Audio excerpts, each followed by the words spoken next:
100.1 FM gold tune করেছেন আপনি। আর 100.1 FM gold tune করা এবং আজকের মঙ্গলবার এই সবকিছু মিলিয়ে যেটা হয় যে আজকের বিশেষ একটা দিন, কেননা বিশিষ্ট অতিথি আমাদের সাথে আছেন আমাদের স্টুডিওতে। কে আছেন যারা পোস্টার দেখেছেন তারা অলরেডি জেনে গিয়েছেন, যারা জানেন না তাদের জন্য অবশ্যই বলবো। কিন্তু তার আগে বলে দিই, মৌসুমী কল্পলালও কিন্তু আছি। না, না, মানে আমরা আছি সেটা তো আপনারা জানেনই। আর যেটা জানেন না সেটা হচ্ছে আজকের বিষয়টা কি। মানে অনেকেই হয়তো জানেন না। সেটা বলে দিই যে আজকের যে বিষয়টা, মানে ৩ টে বিষয় নিয়ে আ আসলে আমরা কথা বলবো। এবং আজকের যে বিষয়টা, এই ৩ টে বিষয় একটা আরেকটার সাথে এমনভাবেই যুক্ত যে ৩ টাকে আলাদা করা যায় না বলা যায়। একদম। এবং এই ৩ টে বিষয় বা ৩ টে বলা যায় শরীরের রোগ, এই ৩ টে কিভাবে একটা আরেকটার সাথে জড়িত, ৩ টেকে কিভাবে আমরা রিমুভ করবো আমাদের শরীর থেকে এবং একটার সাথে আরেকটার কি কানেকশন, সবকিছুই জানবো। ঠিক। যারা আমাদের ফেসবুক পেজটা ফলো করেন, মানে 100.1 এফএম গোল্ড ফলো করেন, তারা তো জানেনই যে আজকের আমাদের সাথে অনুষ্ঠানের বিষয় হচ্ছে ডায়াবেটিস, ফ্যাটি লিভার এবং ওবেসিটি। এই ৩ টে একসঙ্গে আজকের আমাদের অনুষ্ঠান। আর আজকের এই অনুষ্ঠানের জন্য যাকে আমরা সরাসরি পেয়ে গিয়েছি, ডাক্তারবাবু মোহাম্মদ শরীফুল আলম মল্লিক। এই নামটাতে আপনারা খুব বেশি বলছেন তো, পরিচিত নন, জানি তো। আজকের আমরা পেয়ে গেছি ডক্টর এস.এ. মল্লিক, যার থেকে আমরা কিন্তু জেনে নেব যে এই বিষয়গুলো মানে ডায়াবেটিস, ফ্যাটি লিভার এবং ওবেসিটি, এই সবকিছু কেন হয়, কি জন্য হয়, হলে কি করব, না হলেই বা কি করব, সবকিছু কিন্তু জেনে নেব। একেবারেই আসলে যে বিষয়গুলোর কথা মৌসুমী বলল, যে এই যে ডায়াবেটিস, ফ্যাটি লিভার এবং ওবেসিটি, এই বিষয়গুলো যে শুধুমাত্র বয়স্কদের মধ্যে সীমাবদ্ধ থাকে এমনটা নয়। বর্তমানে যে জীবনযাত্রা আমাদের, সেখানে বয়স্ক থেকে অল্প বয়স্ক প্রত্যেকের মধ্যে এই সমস্যাগুলো এবং সমস্যা নিয়ে বহু প্রশ্ন আছে আপনাদের আমি জানি, এবং সেই সমস্ত সমস্যার সমাধানের জন্য ডাক্তারবাবু রয়েছেন। Doctor S A. Mallick, MBBS, MD, general physician. আপনাকে অনেক অনেক স্বাগত আজকে আমাদের এই অনুষ্ঠানে। তো যেটা আমাদের শুরুতেই জানতে চাইবো আপনার কাছ থেকে, যে এই বিষয়টা, অর্থাৎ এই যে ডায়াবেটিস, ওবেসিটি এবং ফ্যাটি লিভার, ফ্যাটি। এটি একে অপরের সঙ্গে কিভাবে সম্পর্কযুক্ত? ডায়াবেটিস, ওবেসিটি আর ফ্যাটি লিভার আপনি যদি একটা রোগ হিসাবে ধরতে পারেন, মানে ধরতে চান, তাহলে ওই ইনসুলিন রেজিস্ট্যান্সের কথা আমাদের বলতে হবে। ইনসুলিন রেজিস্ট্যান্সটা যদি আমরা না বলি, তাহলে এই যোগসূত্রটা আমরা বুঝতে পারবো না। আমাদের শরীরে এই যে গ্লুকোজ মেটাবলিজম, মানে শরীরের মধ্যে খাবার ঢোকে, সেখান থেকে যে গ্লুকোজ তৈরি হয়, সেটাকে নিয়ন্ত্রণ করে বডির ইনসুলিন, একটা হরমোন, এবং সেটা আমাদের অগ্নাশয় থেকে তৈরি হয়। এবং যখন আমাদের বডিতে ইনসুলিন ঠিকভাবে কাজ করতে পারে না, তখন তৈরি হয় ইনসুলিন রেজিস্ট্যান্স। কোষের মধ্যে এই গ্লুকোজকে ঢুকতে হবে, এই গ্লুকোজ থেকে এনার্জি বা শক্তি উৎপাদনের জন্য। এখন যদি কোনো কারণে এই ইনসুলিন রেজিস্ট্যান্স হয়, মানে যদি ইনসুলিন ঠিকভাবে কাজ না করতে পারে, তাহলে গ্লুকোজ কোষের মধ্যে ঢুকতে পারবে না এবং রক্তের মধ্যে গ্লুকোজ বাড়তে থাকবে। এবং এই বাধাটাকে অতিক্রম করার জন্য অগ্নাশয় থেকে বেশি পরিমাণে ইনসুলিন তৈরি হবে এবং ইনসুলিনের মাত্রা বাড়তে থাকবে, যেটাকে আমরা হাইপার ইনসুলিনেমিয়া বলি। এবং এই হাইপার ইনসুলিনেমিয়া, ইনসুলিন রেজিস্ট্যান্স এই ডায়াবেটিস, ওবেসিটি এবং ফ্যাটি লিভারের জন্য রেসপন্সিবল। যখন গ্লুকোজের মাত্রা বাড়তে থাকে, যখন গ্লুকোজ কোষের মধ্যে ঢুকতে পারে না, তখন এই ইনসুলিন এই গ্লুকোজগুলোকে ফ্যাটি অ্যাসিডে কনভার্ট করে এবং রক্তের মধ্যে দিয়ে, রক্তবাহের মধ্যে দিয়ে এই ফ্যাটি অ্যাসিডগুলো লিভারের মধ্যে যায় এবং লিভারের মধ্যে ফ্যাট হিসাবে জমা হতে থাকে, যেটাকে আমরা ফ্যাটি লিভার বলি। এবং এই শুধু যে লিভারের মধ্যেই এই ফ্যাটি অ্যাসিড বা এনার্জিগুলো জমা থাকবে তা তো নয়, শরীরের অন্যান্য জায়গাতেও জমা থাকবে। সেটা আমাদের ভুঁড়ির আকারে জমা থাকবে, আমাদের ভিসারাল ফ্যাট হিসাবে জমা থাকবে। ভিসারাল ফ্যাট মানে লিভার, প্যানক্রিয়াস, ইন্টেস্টিন, হার্টের চারপাশে চর্বি হিসাবে জমা থাকবে, এবং তখনই ওবেসিটি হচ্ছে। সুতরাং তারা ইন্টারলিঙ্কড এবং সেটার মাঝখানে কাজ করে ইনসুলিন রেজিস্ট্যান্স। সুতরাং যদি একটা রোগ হিসাবে এটাকে ভাবতে হয়, ডায়াবেটিস, ফ্যাটি লিভার এবং ওবেসিটিকে, তাহলে ইনসুলিন রেজিস্ট্যান্স দিয়ে ব্যাপারটাকে ব্যাখ্যা করলে আরো ভালো বোঝা যায়। বেশ। আমার যে সুগার হয়েছে, আমাদের বাড়ির কারো যে সুগার হয়েছে, টেস্ট করলে তো বুঝতে পারবো। এছাড়া কিভাবে বোঝা যাবে আর? ইনসুলিন যখন আমাদের শরীরে কাজ করে না, আমাদের যখন গ্লুকোজ লেভেল বাড়তে আরম্ভ করে, তখন এই গ্লুকোজ শরীরের মধ্যে যখন জমা হয়, তখন কিন্তু অনেকগুলো লক্ষণ তৈরি করে। কিন্তু সারপ্রাইজিংলি আমরা যখন পেশেন্টদের পাই, তারা কিন্তু এইসব লক্ষণ নিয়ে আমাদের কাছে আসে না। কিন্তু যে লক্ষণগুলো ডায়াবেটিসের জন্য খুব গুরুত্বপূর্ণ সেগুলো হচ্ছে আমাদের খিদে বেড়ে যায়, পলিফেজিয়া বলে সেটাকে, বারবার মূত্রত্যাগ হয় সেটাকে পলিইউরিয়া বলে, আবার ওজন কমে যায় এবং তার সঙ্গে পলিডিপসিয়া হয়, মানে প্রচুর পরিমাণে আমাদের জল খাবার ইচ্ছে হয়, মানে পিপাসা পায়। এই সিমটমসগুলো খুব কমন, আমরা সবাই জানি। আবার আমরা এটাও জানি কোথাও কেটে গেলে শুকোয় না, তখন আমরা বুঝতে পারি যে সুগার লেভেল বাড়তে পারে। অনেক সময় পেশেন্টরা আমাদের কাছে আসেন সুগার লেভেল অনেক বেশি, এসে বলেন ডাক্তারবাবু এই রিপোর্টটা মনে হয় ভুল আছে জানেন, কারণ আমার তো কেটে গেলে শুকিয়ে যায়। কিন্তু বেশিরভাগ ক্ষেত্রেই যে কেটে গেলে শুকোবে না এরকম হয় না, মানে পেশেন্টরা আমাদের কাছে আসেন রিপোর্ট খারাপ নিয়ে, কিন্তু তার হয়তো কোনো সিমটমস নেই। সুতরাং এটা খুব গুরুত্বপূর্ণ যে ডায়াবেটিস হলেই যে তার লক্ষণ হতে হবে তার কোনো মানে নেই। এরকম অনেক আচ্ছা। পেশেন্ট আসেন যে চোখে ঝাপসা দেখছেন, বা অনেক পেশেন্ট আসে হাতে পায়ে ঝিনঝিন করছে, মানে টিংলিং নামনেস হচ্ছে, নিউরোপ্যাথিক সিমটমস নিয়ে আসছে। কিন্তু তার মানে এই নয় যে সবার একই রকম সিমটম হবে এবং সব ডায়াবেটিক পেশেন্টরা বা সুগারের রুগীরা তারা লক্ষণ নিয়ে ডাক্তারের কাছে আসবে তা নয় কিন্তু। আচ্ছা। তাহলে মানে কোন বয়স থেকে বা কারা বুঝবে যে ডায়াবেটিসের টেস্ট রেগুলার বেসিসে আমাদের করা উচিত? কারণ এখন ডায়াবেটিস প্রায় সব ঘরে ঘরে। তো কোন সময় ডায়াবেটিসটা টেস্ট করাটা দরকার, বা রেগুলার টেস্টটা কতটা ইন্টারভেলে করা দরকার, কাদের দরকার? কিছু স্পেসিফিক গ্রুপস আছেন যারা হাই রিস্ক গ্রুপের মধ্যে পড়েন, কিন্তু সেটা আমি এর পরে বলছি। কিন্তু আমি বলি যে যাদের 18 বছর বয়স হয়ে গেছে তারা প্রত্যেক বছর ডায়াবেটিসের টেস্ট করুন। কারণ আমাদের দেশে, মানে আমাদের এই সাউথ ইস্ট এশিয়ান এই দেশগুলোতে ডায়াবেটিস এক ডেকেড আগে হয় পশ্চিমী দেশগুলোর তুলনায়, মানে 10 বছর আগে হয়। যদি বিদেশে 40 বছরে কারো ডায়াবেটিস ডিটেক্টেড হয়, তো আমাদের দেশে ডায়াবেটিস ডিটেকশনের সম্ভাবনা এই 30 বছর 25 বছরের আশেপাশেই শুরু হয়ে যায়। তবে যাদের শরীরে ওজন বেশি, যাদের strong family history of diabetes আছে, যাদের ফ্যাটি লিভার আছে, যাদের পলিসিস্টিক ওভারিয়ান ডিজিজ আছে, যাদের রাত্রিবেলা ওই অবস্ট্রাকটিভ স্লিপ অ্যাপনিয়া আছে, মানে ঘুমের সময় অক্সিজেন ড্রপ করে, তারা কিন্তু হাই রিস্ক ক্যাটাগরিতে পড়েন। আচ্ছা। এবং শরীরের ওজন যাদের বাড়ছে, যাদের সেডেন্টারি লাইফস্টাইল তাদের, বা যেসব মায়েদের প্রেগনেন্সিতে ডায়াবেটিস ছিল, যেটাকে আমরা জেস্টেশনাল ডায়াবেটিস বলি, তাদের পরবর্তীকালে মানে ভবিষ্যতে ডায়াবেটিস হওয়ার সম্ভাবনা অনেক বেশি।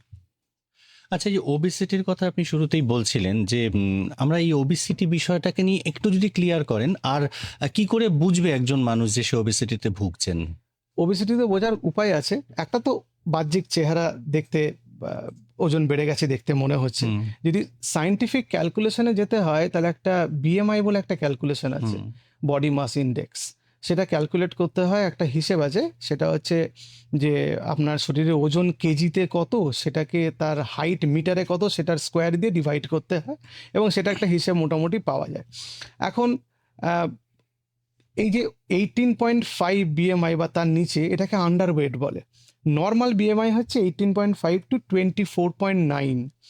এবার 25 বা তার উপরে হলে তাকে ওভারওয়েট বলে, আর ওবেসিটি ওই 30-এর উপরে হলে তাকে ওবেসিটি বলে। তার আবার অনেক ক্লাসিফিকেশন আছে। আচ্ছা। এবার এই যে আমরা ওবেসিটির কথা বললাম, এই ওবেসিটি দিয়ে আমাদের দেশে যে ওবেসিটির জন্য ডায়াবেটিস হচ্ছে সেটা কিন্তু এক্সপ্লেন করা যাবে না। আমাদের দেশে অনেক মানুষ আছেন খুব সুন্দর চেহারা বাইরে থেকে, কিন্তু মেটাবলিক্যালি তিনি আনহেলদি, মানে শরীরের মধ্যে চর্বি অনেক বেশি। তার বাহ্যিক শরীরের ওজন কিন্তু খুব বেশি না, কিন্তু শরীরের মধ্যে চর্বি অনেক বেশি, যেটাকে আমরা বলি ভিসেরাল ফ্যাট। এবং সেটার ক্যালকুলেশনের আলাদা পদ্ধতি আছে। সেটা ওয়েস্ট হিপ রেশিও বলে একটা জিনিস দিয়ে সেটা ক্যালকুলেট করতে হয়, বা ওয়েস্ট সার্কামফারেন্স বলে একটা জিনিস দিয়ে ক্যালকুলেট করতে হয়। যদি ভারতবর্ষ বা এই চত্বরে যারা বাস করেন, সেটা যদি পুরুষ মানুষ হন, তাহলে তার ওয়েস্ট সার্কামফারেন্স যদি 90 সেন্টিমিটারের বেশি হয়, তাহলে বলতে হবে যে তার ভিসারাল ফ্যাট আছে এবং তিনি মেটাবলিক্যালি আনহেলদি, এবং তার মেটাবলিক ডিজিজ, এইসব ডিজিজগুলো হওয়ার সম্ভাবনা আছে। হুম, এবং যদি মহিলা হন তাহলে 80 সেন্টিমিটার, মানে 80 সেন্টিমিটারের বেশি। এবার ওয়েস্ট হিপ রেশিও যেটা, সেটা ওই 0.9 পুরুষ মানুষদের ক্ষেত্রে এবং মহিলাদের ক্ষেত্রে 0.85, এরকম একটা হিসেব করে আমরা সেটা ক্যালকুলেট করি কার কতটা পেটের মধ্যে চর্বি আছে, মানে ভিসারাল ফ্যাট কতটা আছে, যেটা দিয়ে তার মেটাবলিক ডিজিজগুলো হওয়ার সম্ভাবনা বেশি। আমরা আবারও ডাক্তারবাবুর কাছে চলে যাব। ওবেসিটি নিয়ে কথা হচ্ছিল, একটু জানান যে এইটি কি জেনেটিক ফ্যাক্টর, মানে ঠিক কি কারণে এই ধরনের অসুস্থতা বা এই রোগের শিকার হয় মানুষ? Okay.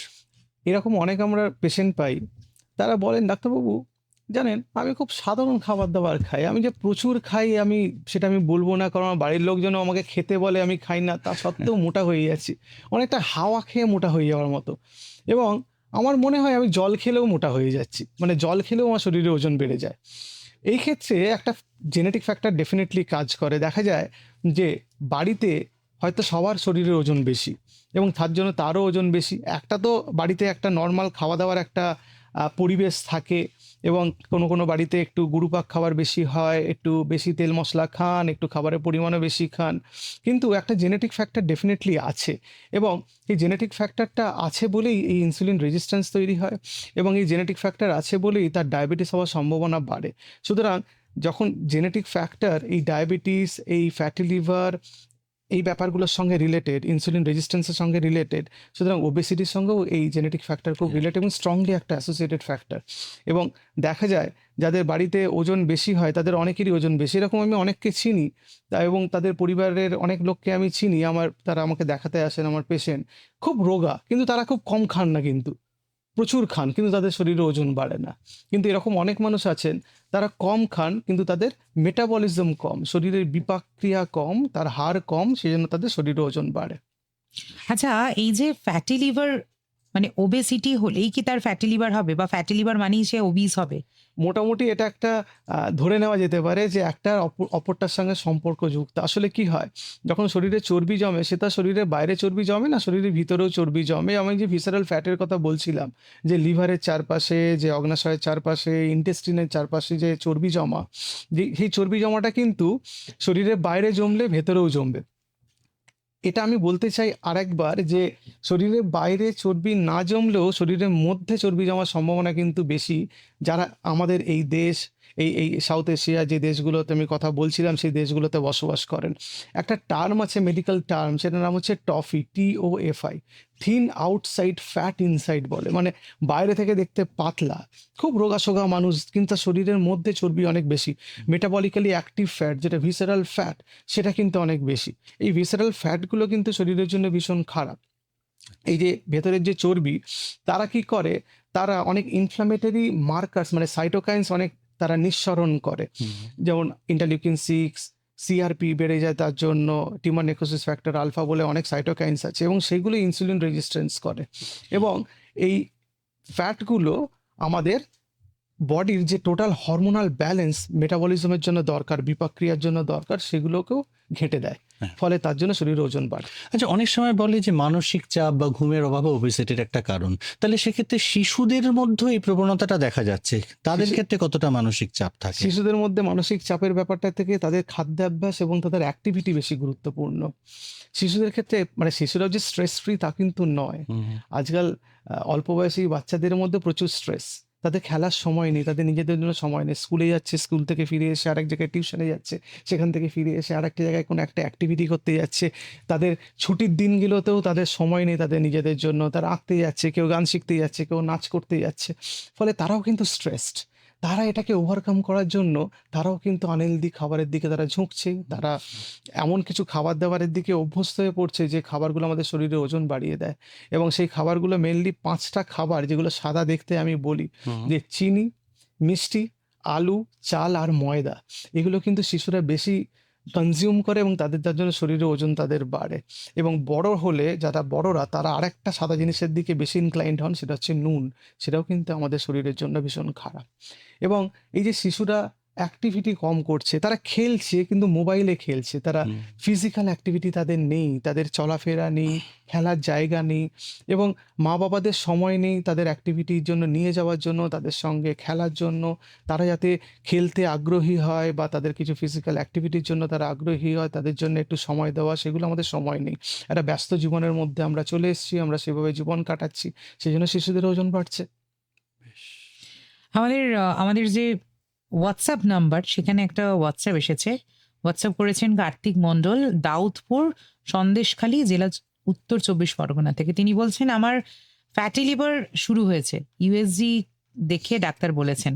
ফ্যাট ও জাঙ্ক খাই না, 2 কিলোমিটার হাঁটি প্রতিদিন, আমার বয়স 42, আর কি করব? আপনাকে জীবনশৈলী পরিবর্তন করতে হবে এবং আপনি 2 কিলোমিটার হাঁটেন, সেই হাঁটাটাকে যদি আর একটু বাড়িয়ে দেওয়া যায় এবং শরীরের ওজন যদি আপনি আপনার যা এখন এক্সিস্টিং বডি ওয়েট আছে সেটা থেকে যদি 5 থেকে 10% আরও কমিয়ে নিতে পারেন, তাহলে ফ্যাটি লিভার অনেক ক্ষেত্রে রিভার্স করা সম্ভব হয়। আপনি আপনার খাবারে যে রিফাইন কার্বোহাইড্রেটগুলো আছে সেগুলো বাদ দেওয়ার চেষ্টা করুন। যে খাবারের নামগুলো আমি একটু আগে বললাম, ময়দা জাতীয় জিনিস, চিনি, মিষ্টি, ভাতের পরিমাণ কমান এবং আলু খাওয়ার পরিমাণ কমান। আপনি খাবারের মধ্যে যেগুলোতে ফাইবার আছে, ডায়েটারি ফাইবার, সেগুলো ইনক্লুড করার চেষ্টা করুন। ডায়েটারি ফাইবার যে খাবারগুলোর মধ্যে থাকে সেগুলো হোল গ্রেন মানে পুরো গমের আটার মধ্যে থাকবে, মিলেটের মধ্যে থাকে, আপনি ওটসের মধ্যে পাবেন, ডালিয়ার মধ্যে পাবেন, শাকসবজি ফলের মধ্যে পাবেন, বাদাম বীজের মধ্যে পাবেন। এবং আপনি যদি প্রোটিন ইনক্লুড করেন আর একটু বেশি, যেমন আপনি ডিম খেলেন, মাছ মাংসের পরিমাণ বাড়ালেন, কার্বোহাইড্রেটের পরিমাণ কমালেন, এবং আপনি যদি অ্যালকোহলে আসক্ত হন সেটাকে বন্ধ করুন, ডেফিনেটলি আপনি ফ্যাটি লিভার থেকে ভালো থাকবেন। কিন্তু ক্রনিক যে কোমরবিডিটিগুলো আপনার যদি শরীরের মধ্যে থাকে, আপনার যদি ডায়াবেটিস থাকে সেটাকে ভালো করে কন্ট্রোল করুন, কোলেস্টেরল থাইরয়েডের সমস্যা থাকলে সেটাকে কন্ট্রোল করুন। আর অ্যাক্টিভিটি খুব ইম্পর্টেন্ট, আর ঘুম ভীষণ জরুরি ফ্যাটি লিভার কন্ট্রোল করার জন্য, ইনসুলিন রেজিস্ট্যান্স কন্ট্রোল করার জন্য। ভালো করে ঘুমানোর চেষ্টা করুন এনশিওর করতে যে আপনি 7 থেকে 8 ঘন্টা ঘুমাবেন। 8 ঘন্টা ঘুমানোর টাইম বের করা খুব মুশকিল, অন্তত 7 ঘন্টা ঘুমানোর চেষ্টা করুন। আচ্ছা, এই যে হাঁটার কথা বলছিলেন আপনি, কিরকম হাঁটবো ডায়াবেটিস, ফ্যাটি লিভার, ওবেসিটি তিনটের জন্য? একটা নিয়মেই হাঁটতে হবে, সেটা হচ্ছে ব্রিস্ক ওয়াকিং।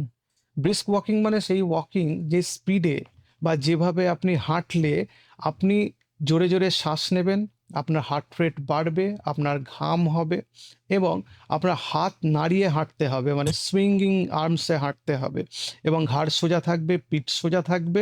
এবং ব্রিস্ক ওয়াক তখনই আপনি বলবেন যে সময় আপনি কিন্তু গান গাইতে পারবেন না, খুব শর্ট সেন্টেন্স বলতে পারবেন, না হলে আপনার শ্বাসকষ্ট হবে বা দম ফুরিয়ে যাবে। লং সেন্টেন্স বলতে পারবেন না, মানে আপনি বলতে পারেন হ্যাঁ আমি ভালো আছি, এইটুকু বলতে পারবেন, কিন্তু আমি এই সকালবেলা ঘুম থেকে উঠে বাজারে গিয়ে মাছ কিনে বাড়ি আসবো, এত বড় সেন্টেন্স বলতে পারবেন না, বা গানও গাইতে পারবেন। এটাকে ব্রিস্ক ওয়াকিং বলে। মোটামুটি একটা ভালো স্পিডে হাঁটতে হয়, সেটা 4 থেকে 6 মাইল পার আওয়ারে এইরকম স্পিডে হাঁটতে হয়, তাহলে ব্রিস্ক ওয়াকিং হয়। কিন্তু যার যেটা বডির নিজস্ব তার অ্যাডাপটিভ ক্যাপাবিলিটি আছে, যে যেরকমভাবে হাঁটলে এই অল্প ছোট সেন্টেন্স বলতে পারবেন, এবং তিনি ঘামবেন, হার্ট রেট বাড়বে, পালস রেট বাড়বে, সেটাকে ব্রিস্ক ওয়াকিং বলে। এই পদ্ধতিতে হাঁটতে হবে, এটা হচ্ছে সঠিক মেথড ডায়াবেটিস, ওবেসিটি এবং ফ্যাটি লিভার হাঁটার উপায়। শুধুই কি হাঁটবে নাকি জিম, যোগা, যে কোনো অ্যারোবিক্স সেগুলোও করবে? যে কোনো তার অ্যাক্টিভিটি তিনি করতে পারেন। হাঁটাটাকে বেস্ট মোড অফ এক্সারসাইজ বলা হয়।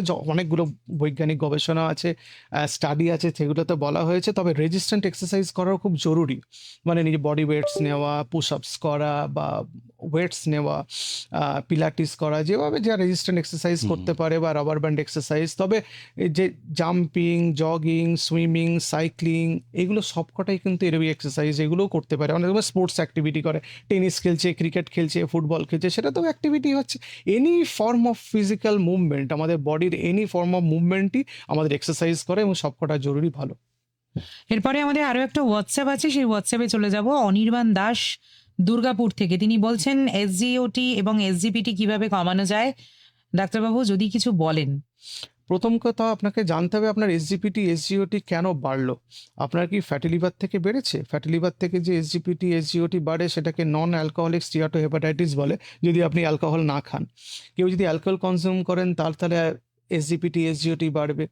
কিছু কিছু ক্ষেত্রে ওষুধের জন্য তার সাইড এফেক্টে এসজিপিটি, এসজিওটি বাড়ে, বিশেষত কোলেস্টেরল লোয়ারিং এজেন্ট বা স্ট্যাটিন গ্রুপের ওষুধ, সেগুলো।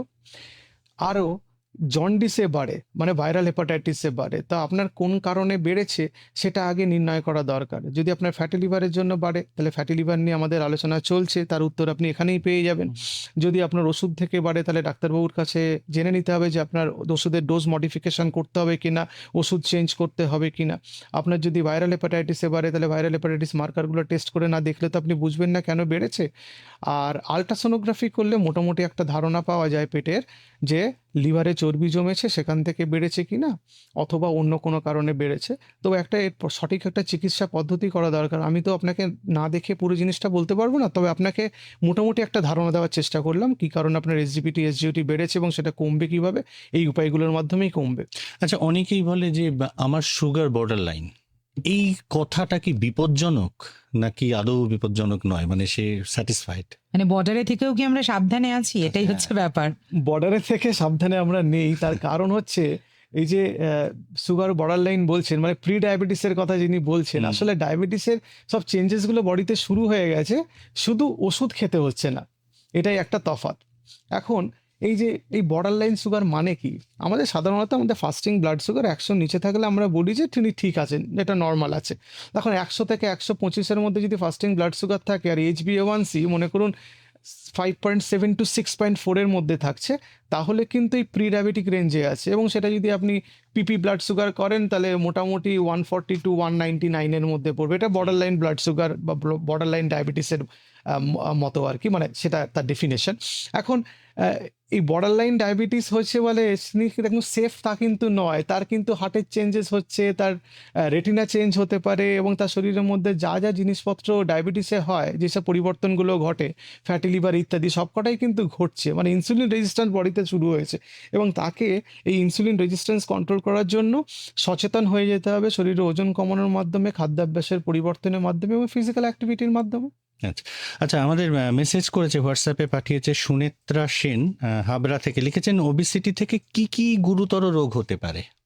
ওবেসিটি থেকে প্রচুর গুরুতর রোগ হতে পারে, এবং সেটা আমি একটা এপিসোডে বলে শেষ করতে পারবো না, তবু মোটামুটি আইডিয়া দিচ্ছি। এই যে মেটাবলিক ডিজিজগুলো, এই যে ডায়াবেটিস ওবেসিটি থেকে হতে পারে, উচ্চ রক্তচাপ ওবেসিটি থেকে হতে পারে, কোলেস্টেরলের সমস্যা ওবেসিটি থেকে হতে পারে, পলিসিস্টিক ওভারিয়ান সিনড্রোম মহিলাদের ওবেসিটি থেকে হতে পারে, অবস্ট্রাকটিভ স্লিপ অ্যাপনিয়া ওবেসিটি থেকে হতে পারে, ইউরিক অ্যাসিড বাড়তে পারে। ওবেসিটি হলে দু ধরনের স্পেসিফিক ক্যান্সার হয়, যেমন ব্রেস্ট ক্যান্সার, কোলন ক্যান্সার, এগুলো। ওবেসিটি হলে আমাদের বডির স্ট্রাকচারাল চেঞ্জ হয়, মানে হাড়গুলোও দুর্বল হয়ে যায়, যেগুলো অস্টিওপোরোসিস হয় ওবেসিটি থেকে, খুব কমন। আমাদের ব্যালেন্স চলে যায়, চলাফেরা করতে গিয়ে, একটু হাঁটাচলা করতে গিয়ে একটু অসুবিধা হয়, ঘুমের অসুবিধা হয়, হজমের অসুবিধা হয়, মানে গ্যাস্ট্রোইসোফেজিয়াল রিফ্লাক্স ডিজিজ, এগুলো ওবেসিটির সঙ্গে সম্পর্কযুক্ত। এবং ওবেসিটি হলে মানে শরীরে ওজন বাড়লে কিডনি, হার্ট খারাপ হয়, এবং ফ্যাটি লিভারের কথা তো একটু আগেই বললাম। ফলে এতগুলো জিনিস ওবেসিটি থেকে হতে পারে। তাহলে সেক্ষেত্রে তো মানসিক স্বাস্থ্যের উপরও একটা বড় প্রভাব নিশ্চয়ই। পড়তে পারে। নিশ্চয়ই মানসিক স্বাস্থ্যের উপর ভীষণ ওবেসিটি থেকে প্রভাব পড়ে, এবং দেখা গেছে যে ওবেসিটি এরকম অনেক মানুষ আছেন, তাদের মানসিক স্বাস্থ্য প্রভাবিত হয়েছে অ্যাংজাইটি বা ডিপ্রেশনের মতো অসুখ, খুব স্ট্রংলি রিলেটেড। এবং দেখা যায় আগে হয়তো স্লিম ছিলেন, পরে হয়তো এই মানসিক সমস্যা এসছে শরীরের মধ্যে। এবং এগুলো তো ব্রেনের নিউরোকেমিক্যাল অল্টারেশন হয়। মানসিক সমস্যা মানে সত্যিকারের মনের কোনো সমস্যা নয়, এটা একটা ব্রেনেরই চেঞ্জেস হয়, এবং তার জন্য ওবেসিটি এবং শরীরে ওজন বেড়ে যায়। আচ্ছা, আমাদের আরো একটা ফেসবুক লাইভের প্রশ্ন আছে। সঞ্জীব সোম তিনি বলছেন, স্যার সুগারের জন্য কি কাফ মাসেলে পেন হয়? যদি হয় তাহলে এর নিরাময়ের উপায়টা যদি বলেন। হ্যাঁ, সুগারের কারণে আপনার কাফ মাসেলে পেন দুটো বা কারণের জন্য হতে পারে। একটা হচ্ছে ডায়াবেটিক নিউরোপ্যাথির জন্য, আর একটা কারণ হতে পারে সেটা হচ্ছে পেরিফেরাল আর্টেরিয়াল ডিজিজ। এখন আপনার কোন কারণে হচ্ছে সেটা দুটো পরীক্ষার মাধ্যমে আপনি জানতে পারবেন। কিছু ফিজিওলজিক্যাল পরীক্ষা আছে, মানে কিছু ক্লিনিক্যাল এক্সামিনেশন আছে, সেটা আপনার যিনি ডাক্তারবাবু আপনাকে দেখবেন তিনি সে টেস্ট করে দেখবেন।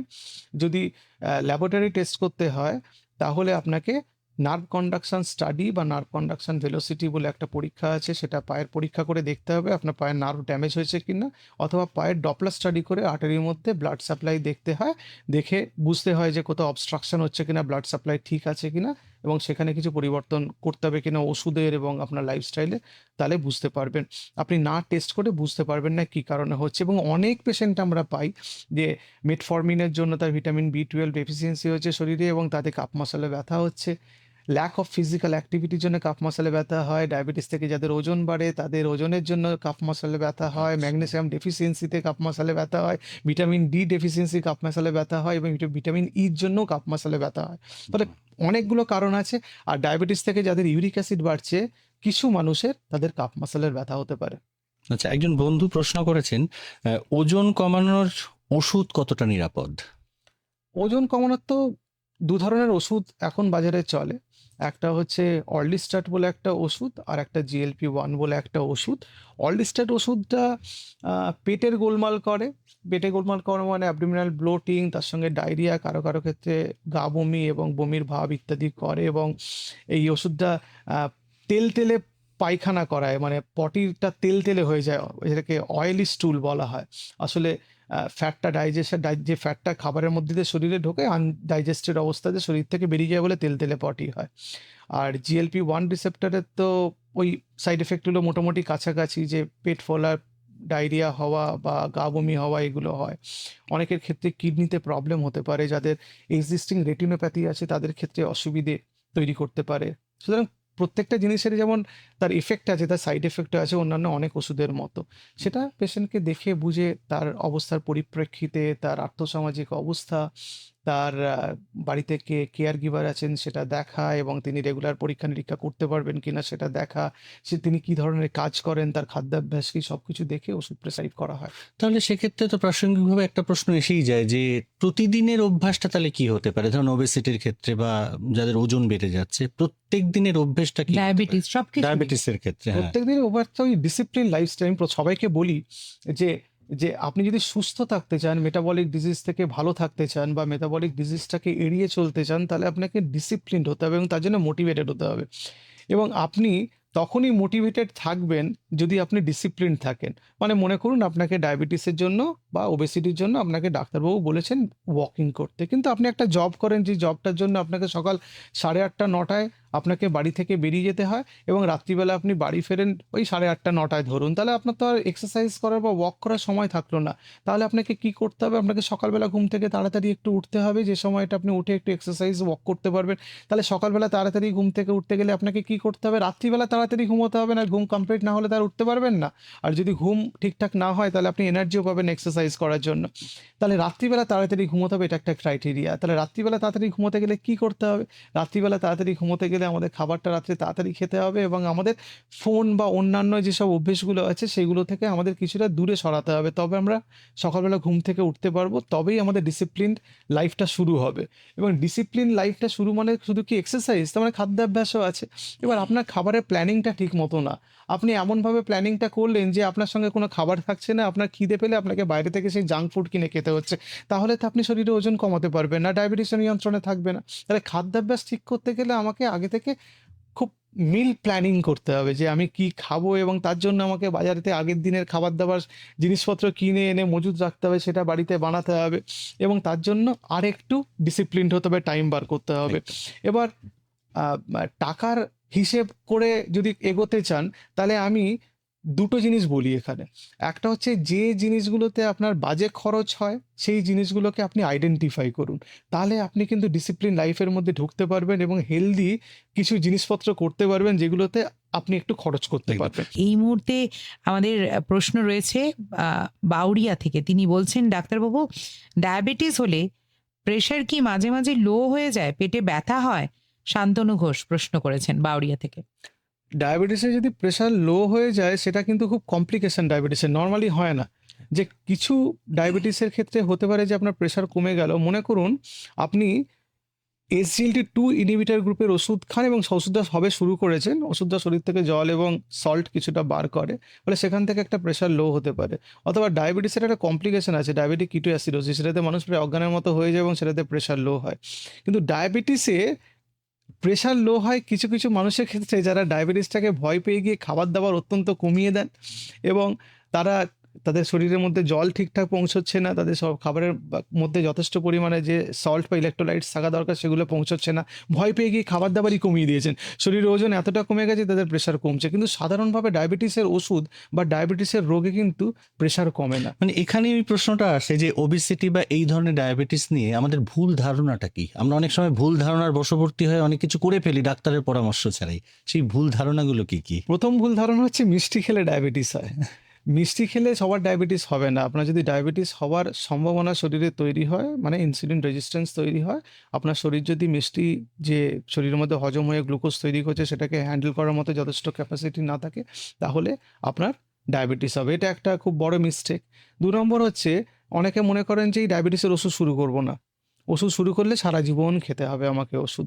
আসলে কি হয়, কিছু কিছু ক্ষেত্রে ডায়াবেটিসে আপনি যদি ওষুধটা না শুরু করে সুগার লেভেলটাকে না কমিয়ে ফেলতে পারেন, তাহলে এই বর্ধিত যে সুগার লেভেল থাকে রক্তে সেটা শরীরের মধ্যে বিভিন্ন রকম অসুবিধা তৈরি করে, এবং তার জন্য বিভিন্ন রকম কমপ্লিকেশন তৈরি হয়। অনেকে ভয় পান যে ওষুধ এই শুরু করলাম তার বন্ধ করব না, বন্ধ করতে পারবো না। আসলে অনেকের ক্ষেত্রে কিন্তু ডায়াবেটিস রিভার্সাল করা সম্ভব, এবং তার জন্য শরীরে ওজন কমিয়ে অনেকে ডায়াবেটিস রিভার্স করে ফেলেন এবং তার ওষুধ বন্ধ হয়ে যায়।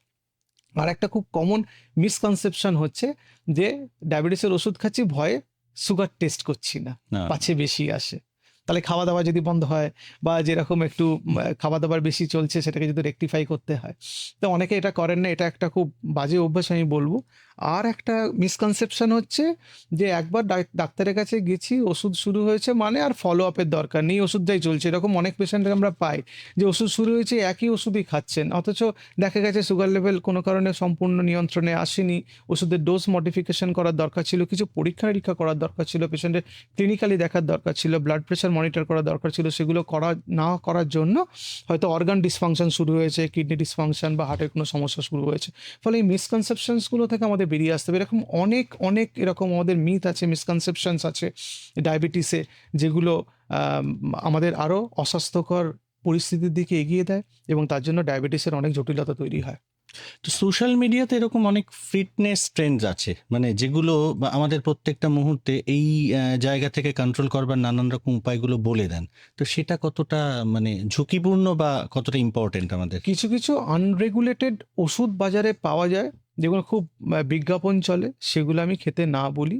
যেগুলো ডায়াবেটিসের জন্য অ্যাপ্রুভড গভর্নমেন্ট অফ ইন্ডিয়া এবং সারা পৃথিবীতে যে ওষুধগুলো চলে সেগুলোই আমি খেতে বলি। অনেকে বলেন যে ডায়াবেটিসে, আমি ওরকম অনেক পোস্ট দেখেছি যে হেঁটে কোনো লাভ নেই, জিমে যেতে হবে, রেজিস্ট্যান্ট এক্সারসাইজ করতে হবে, কিন্তু সবকটা গাইডলাইনে বলা হয়েছে ব্রিস্ক ওয়াক করতে এবং তার সঙ্গে সপ্তাহে 2 থেকে 3 দিন রেজিস্ট্যান্ট এক্সারসাইজ করতে। জিমে একদম যে যাওয়া যাবে না তা না, জিমে মানুষ যেতেই পারেন, কিন্তু তার সঙ্গে ওয়াকিংটাও করতে হবে। জিমে গেলে তো আরও ভালো, আরও বেশি এক্সারসাইজ হলো, তার মাসেল বিল্ড আপ হলো, আরও তো ভালো হলো ডায়াবেটিসের কমব্যাট করার জন্য। আর ডায়াবেটিস হলে যেগুলো আমরা বন্ধ করি না, আমি খুব বলতে চাই, আমি সব জায়গাতেই বলি, সেটা হচ্ছে স্মোকিং আর অ্যালকোহল। মানে যারা ধূমপানে আসক্ত এবং যারা অ্যালকোহল সেবন করেন, তারা এগুলো বন্ধ করতে হবে এবং তাতে তারা অনেক ভালো থাকবেন এবং ডায়াবেটিসের জটিলতা থেকে বেরিয়ে যেতে পারবেন অনেক ক্ষেত্রে। আচ্ছা, এই ওবেসিটি যেটা নিয়ে কথা বলছিলাম, মানে শুধুমাত্র ওজন বেশি হলেই কি সেটাকে আমরা ওবেসিটি ধরে নেবো? ওবেসিটির ক্রাইটেরিয়া আছে ওই বিএমআই যেটা আমি বললাম, এবং সেই বিএমআইটা যদি 30-এর বেশি হয় তাহলে ওবেসিটি। এরকম অনেক মানুষের ওজন বেশি আছে, তার বিএমআই হয়তো 27, তিনি ওভারওয়েট, তার ওবেসিটি হয়নি কিন্তু ওভারওয়েট, তাকে সচেতন হয়ে যেতে হবে। মানে 27 থেকে 30 হতে বেশি সময় লাগে না, কারণ আমরা তো সেই একই অভ্যেসে থাকছি, যে ল্যাক অফ ফিজিক্যাল অ্যাক্টিভিটি থাকছে, এক্সেস ফুড ইনটেক থাকছে, ল্যাক অফ স্লিপ থাকছে, এবং তার সঙ্গে এই অসুখগুলো থাকছে, কোমরবিডিটিগুলো, সেগুলো তো আমাদের আরও ওবেসিটির দিকে এগিয়ে নিয়ে যাবে। যখন আমরা জানতে আরম্ভ করছি, বুঝতে আরম্ভ করছি, তখন আমাদের সচেতন হতে হবে। আসলে এই যে ওজন বাড়ছে, আমাদের ওবেসিটি হচ্ছে, আমরা বুঝতে পারি না, কারণ আমরা তো প্রত্যেকদিন আয়নার সামনে নিজেকে দেখি এবং যে একটু একটু করে ওজন বাড়ছে সেটা আমাদের চোখ ধরতে পারে না। কেউ যদি বলে দেয় এই তোর ওজন বেড়েছে, তাহলে আমরা একটু সচেতন হতে পারি। বা আমরা যদি বাড়িতে একটা ওয়েইং স্কেল রাখি, একটা ওজন মাপার যন্ত্র রাখি, খুব বেশি আজকাল দাম পড়ে না, তাহলে সেটা মাঝে মাঝে যদি চেক করি, তাহলে আমাদের শরীরে ওজন নিয়ন্ত্রণে থাকে, আমরা ওবেসিটি থেকে বাঁচার একটা চেষ্টা করতে পারি। আসলে একটা স্টাডিও হয়েছিল, যে স্টাডিতে বলেছে যে যারা ওজন মাপেন নিয়মিত, তাদের শরীরের ওজন বাড়ার সম্ভাবনা কম। আসলে ব্যাপারটা, তারা তো সচেতন হয়ে যান যে আমাদের ওজন বাড়ছে, এবং ওজন বাড়ার জন্য তারা তাদের খাদ্যাভ্যাসের পরিবর্তন করেন, তারা অ্যাক্টিভিটি বাড়িয়ে দেন এবং যা যা স্বাস্থ্যকর জীবনশৈলী সেগুলো তারা অ্যাডপ্ট করার চেষ্টা করেন। সুতরাং এইটা খুব গুরুত্বপূর্ণ যে ওবেসিটি হতে বেশি সময় লাগে না, মানে ওভারওয়েট যখন হচ্ছে, মানে আপনার বিএমআই যখন বাড়তে থাকছে, তখনই সচেতন হয়ে যাওয়াটাই ভালো। আচ্ছা, এই যে মানে ওবেসিটির দিকে বা একটু স্থূলতা যখন আসে, বেশিরভাগেরই দেখা যায় পেটের মেদটা বেশি বাড়ছে, বেলি ফ্যাট যাকে বলে। তো সেটা কমানোর উপায় এবং সেটা হলে কি কি ক্ষতি হতে পারে, সেই দুটোই যদি একটু বলে দেন। এক্স্যাক্টলি, বেলি ফ্যাট মানে আমাদের ভুঁড়ির কথা আপনি বলছেন, এবং এটা এটা হলে বাইরে থেকে দেখতে তো একটা অন্যরকম দেখতে লাগে, এবং সেটা একটা ইম্পর্টেন্ট জায়গা। 2 নম্বর, এই বেলি ফ্যাট আমাদের পেটের ওপর চাপ দেয়, আমাদের স্টমাকের ওপর চাপ দেয়, তাদের আমাদের ডাইজেশনের প্রবলেম হয়, এবং যাদের গ্যাস্ট্রোইসোফেজিয়াল রিফ্লাক্স ডিজিজ আছে বা অ্যাসিডিটির প্রবলেম আছে, গলা বুক জ্বালা করে খাবার পরে, বিশেষত রাত্রের দিকে, তাদের ক্ষেত্রে আরও প্রবলেমটা বাড়িয়ে দেয়। এই যে পেটের বাইরে যে চর্বিটা আমরা দেখতে পাচ্ছি, এটা কিন্তু কিছুই না, পেটের মধ্যে কিন্তু এই রকম বা এর চেয়ে অনেক বেশি চর্বি জমে আছে, যেই ভিসারাল ফ্যাটের কথা বলছিলাম, যারা মেটাবলিক্যালি অ্যাক্টিভ, যারা আমাদের ইনসুলিন রেজিস্ট্যান্স বাড়িয়ে দেয় এবং আমাদের মেটাবলিক হেলথকে খারাপ করে দেয়। সুতরাং এই পেটের ভুঁড়ি কমাতে গেলে আমাদের ওভারঅল শরীরের ওজন কমাতে হবে, এবং শরীরের ওজন কমাতে গেলে ওই যে একই নিয়ম, আমাদের স্বাস্থ্যকর খাবারের দিকে যেতে হবে, ওভারইট করা যাবে না। যারা স্ট্রাগল করছেন যে শরীরের ওজন কমাতে পারছেন না, আমি তাদের বলি যে মেজর মিল খাওয়ার আগে 2-2.5 গ্লাস জল পান করে নিন, পেট কিছুটা ভরে যাবে, তারপরে আপনি খাবার খান, তাহলে বেশি খাবার খেতে পারবেন না। এবং খাবারের পরিমাণ কন্ট্রোল করতে হবে, পোর্শন কন্ট্রোল করতে হবে, এবং কিছু কিছু খাবার আছে যেগুলো পরিমাণে কম হয়তো খাচ্ছেন কিন্তু অনেকটা ক্যালোরি শরীরে চলে গেল, যেমন একটা পেস্ট্রি, যেমন একটা আইসক্রিমের 1 স্কুপ আইসক্রিমে অনেক ক্যালোরি চলে গেল। সেই খাবারগুলো অ্যাভয়েড করা এবং চিনি জাতীয় খাবার অ্যাভয়েড করা, এবং এমন খাবার খাওয়া যে খাবারটা অনেক পরিমাণে শরীরের মধ্যে গেলেও তার মধ্যে ক্যালোরি খুব কম পরিমাণে থাকবে, যেমন গ্রিনস মানে গ্রিন ভেজিটেবল, স্যালাড, শাক জাতীয় জিনিস এইগুলো, বা একটা একটা একটা শাক দিয়ে একটু চিকেন আপনি দিয়ে একটু স্যালাড বানিয়ে খেলেন, তাতে প্রোটিনে গেল, প্রোটিন শরীরের মধ্যে গেলে সেটা হজম হতে দেরি হবে বলে খিদে কম লাগে, এবং ফাইবার আমাদের শরীরে যখন যায় পেটটা অনেকটা ভরে যায়, তার মধ্যে ক্যালোরি কম, এবং ফাইবার সমন্বিত খাবার বিশেষত কমপ্লেক্স কার্বোহাইড্রেট যেগুলো, সেগুলো আমাদের হজম হতে দেরি হয়, ফলে পেটটা ভরে থাকে, ফলে অধিক খাবার খেয়ে ফেলার সম্ভাবনা অনেক কমে যায়, ফলে আমাদের শরীরে ওজন কমার সম্ভাবনাটা বেড়ে যায়। স্ট্রেস কমানোর জন্য আমাদের কিছু কিছু করতে হবে, কারণ স্ট্রেস থেকেও তো ওজন বাড়ে, কারণ কর্টিজল বেড়ে যায়, কর্টিজল বেড়ে গেলে ইনসুলিন রেজিস্ট্যান্স বেড়ে যায়, ইনসুলিন রেজিস্ট্যান্স বেড়ে গেলে ইনসুলিন বেড়ে যায়, তখন আমাদের ওজন বেড়ে যায়।